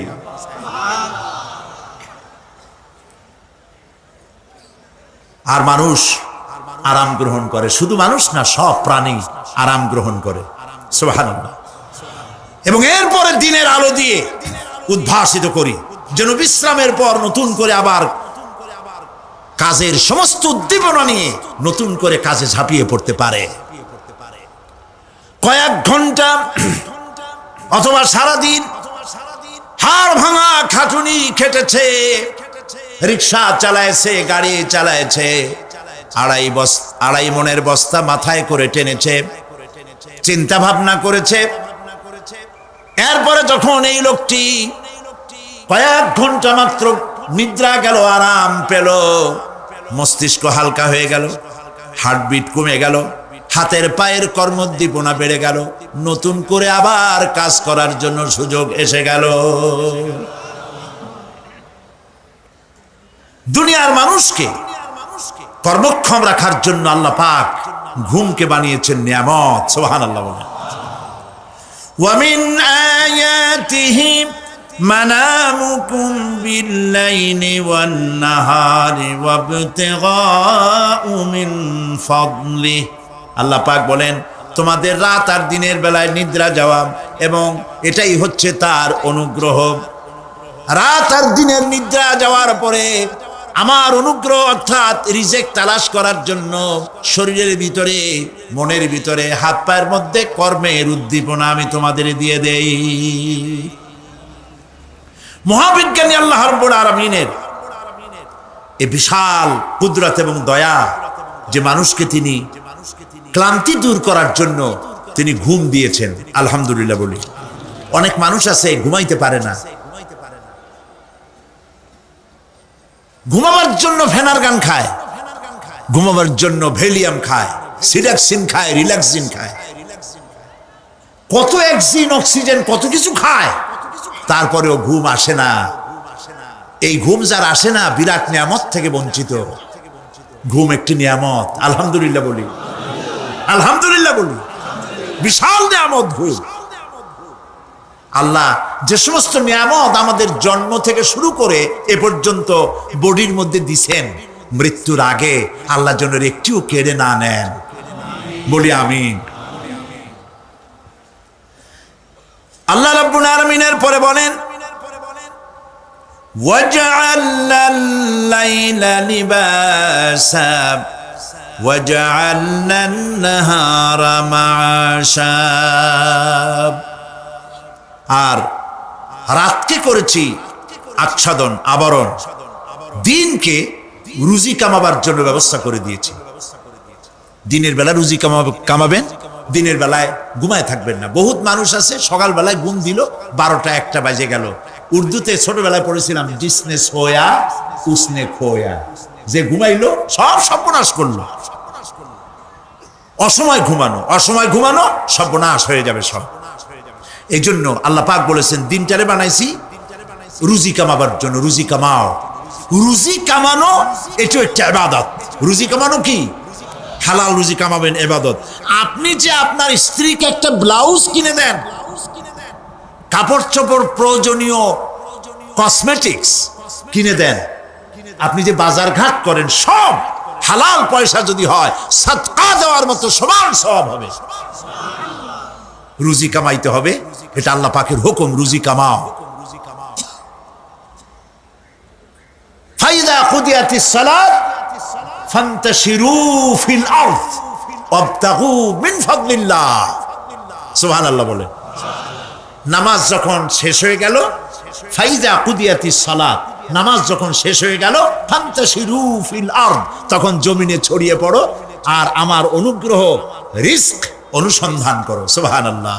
প্রিয় ভাই সব, হযরত ওমর ফারুক রাদিয়াল্লাহু তাআলা আনহু তিনি একবার মসজিদ নববীর মধ্যে দেখলেন ফজরের সময়, জোহরের সময় তিনি দেখলেন ফজরে যাদের দেখলাম এক জায়গায় বসা 5-7টা লোক, জোহরে তো তাদেরই দেখতেছি, আসরের সময় দেখলেন ওইখানে বসা, মাগরিবেও দেখলেন, এশায়ও দেখলেন। এশার নামাজের পর তিনি প্রশ্ন করলেন, তোমরা কারা? বলল যে আমরা হলাম দূরের থেকে আসছি, মসজিদে নববী শ্রেষ্ঠ মসজিদ, এখানে বসে বসে আল্লাহর জিকির আজগার করি। তা আল্লাহর জিকির আজগার করো, নামাজ পড়ো, খাও কি? কাজে কিছু লোক আছে ওরা মেহেরবানি করে রান্না করে আনিয়া আমাদের খাওয়াইয়া যায়। হযরত ওমর ফারুক রাদিয়াল্লাহু তাআলা আনহু বললেন, তাহলে তো তোমার চাইতে, তোমরা যে কয়জন এখানে বসে ইবাদত করো, তোমাদের চাইতে ওই ব্যক্তি অনেক উত্তম যে নিজে রুজি কামাই করে তোমাদের খাওয়ায় যায়, তোমরা তো অলস। শুনে রাখো, নামাজের সময় ছাড়া আগামীকাল এই জায়গায় যদি বসা দেখি, ব্যাস মারে বাইর করে দেবো মসজিদ নববী থেকে। ইসলাম কাজের প্রতি উদ্দীপনা দিয়েছে, ইসলাম কাজের ট্রেনিং দিয়েছে। সুবহানাল্লাহ বলে কাজ করো আর খাও, বসে বসে বাপের বোঝা হইও না। আমাদের দেশে বহু পোলাপান আছে বাপের হোটেলে খায় আর মসজিদে গিয়া ঘুমায়, খুব সহজ কাজ। কেন এরকম করো বাবাজি? কয় চাকরি পাই না। আচ্ছা চাকরি পাও না, চাকরি তো আমাদের দেশে এক সোনার হরিণ, অথর্ব মন্ত্রীর অথর্ব ভাগ্না চাকরি হয়ে যায়, কিন্তু ফার্স্ট ক্লাস ফার্স্ট হয়েছে এমএতে, চাকরি হয় না। এটা দেশের কপাল, এটা দেশের দুর্ভাগ্য।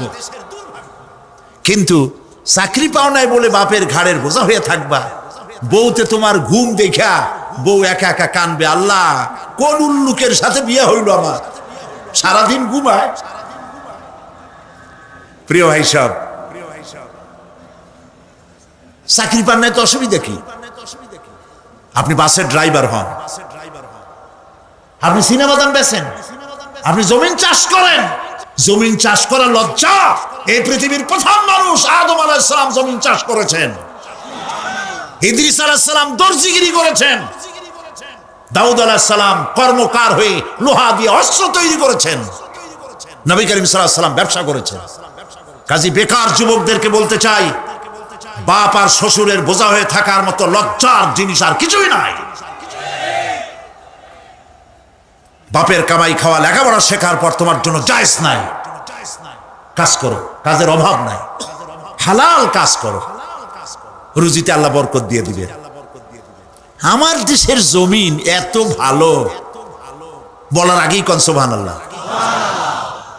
সারমার লাগে না, যেখানে সেখানে লাঙ্গল শাবলের দরকার নাই। আঙ্গুল দিয়ে মাটি খুঁচিয়া ঘরের কোনায় আঙ্গুল দিয়ে মাটি খুঁচিয়া কদুর বিচি লাগাই দেন, 3 দিন পরে 2 পাতা, 6 দিন পর লতা, 10 দিন পর ফুল, 2 সপ্তাহের মাথায় কদু। সুবহানাল্লাহ। এই আল্লাহর দেওয়া এত সুন্দর কদু খাইয়া কয় স্বাদের লাউ বানাইলো বই রেখে, তো একটু আলহামদুলিল্লাহ কইল না। জমিন উর্বর। জার্মান থেকে এক কৃষি বিশেষজ্ঞ এসেছিলেন বাংলাদেশে, শুনেছিলেন এটা নাকি সোনার বাংলা। তো কেমন সোনার বাংলা দেখে আসি। তারপরে বাংলাদেশ ঘুরে টুরে দেশে গিয়ে রিপোর্ট করলো যে দেশটা সত্যিই ভালো, কোনো সন্দেহ নাই, কিন্তু চাষ হয় 3টা গরু দিয়ে, সামনের 2টাও গরু, পিছনেরটাও গরু। রাগ করতেছেন না তো? মন্তব্য আমার না, মন্তব্য বিদেশিদের। গরু বললো কেন পিছনটারে? এই জন্য বলেছে এমন সোনার মাটি, মানে মাটি এত ভালো, জমিন এত ফার্টাইল, এত উর্বর, যে থেকে সায়েন্টিফিক প্রসেসে তারা কৃষি উৎপাদন করতে পারে না। কারণ সব মূর্খ লোকেরাই চাষাবাদ করে, আর শিক্ষিত লোকেরা বসে থাকে কবে একটা শেয়ার পাবে, আর কলমের গুতা দিয়া গভর্নমেন্টের টাকা চুরি করবে। প্রিয় ভাই সব, পিঠের উপরে পিস্তল ঠেকাইয়া চান্দাবাজি করা যেমন গুন্ডামি, ফাইল আটকায় রেখে টাকা আদায় করা অফিসারদের জন্য তার থেকেও মাস্তানি। এই মাস্তানি থেকে শিক্ষিত লোকদেরকে বাঁচতে হবে। ভিক্ষুক দুই রকম, শিক্ষিত ভিক্ষুক, অশিক্ষিত ভিক্ষুক। অশিক্ষিত ভিক্ষুকরা হাত পাও নাই, ল্যাংরা লুলা, আল্লাহর হস্তে একটা টাকা দেন, সারাদিন খাই নেই, এই হলো অশিক্ষিত ভিক্ষুক। আর শিক্ষিত ভিক্ষুকরা টাই, স্যুট, প্যান্ট, সেন্ট স্প্রে করে তারপরে গভর্নমেন্টের শ্বশুরের চেয়ারে গিয়ে বসে চাইয়ে টাকা নেয়। এই কাজটা যদি করে নিতে হয় 50,000 টাকা দিবা, 1 কোটি টাকা দিবা। ভিক্ষুকের চাইতে কলঙ্ক, মানুষ নামের অকলঙ্ক, পশুর চাইতে নিকৃষ্ট যারা সরকারের চেয়ারে বসে জনগণের টাকা এভাবে চাইয়ে নেয়, ঘুষ নেয়। নাউজুবিল্লাহ বলো। এটা ঘুষের টাকা নয়, জাহান্নামের আগুন। শান্তি পাইবে না। বেতন পাও 10,000 টাকা, কামাই করো 1 লাখ টাকা।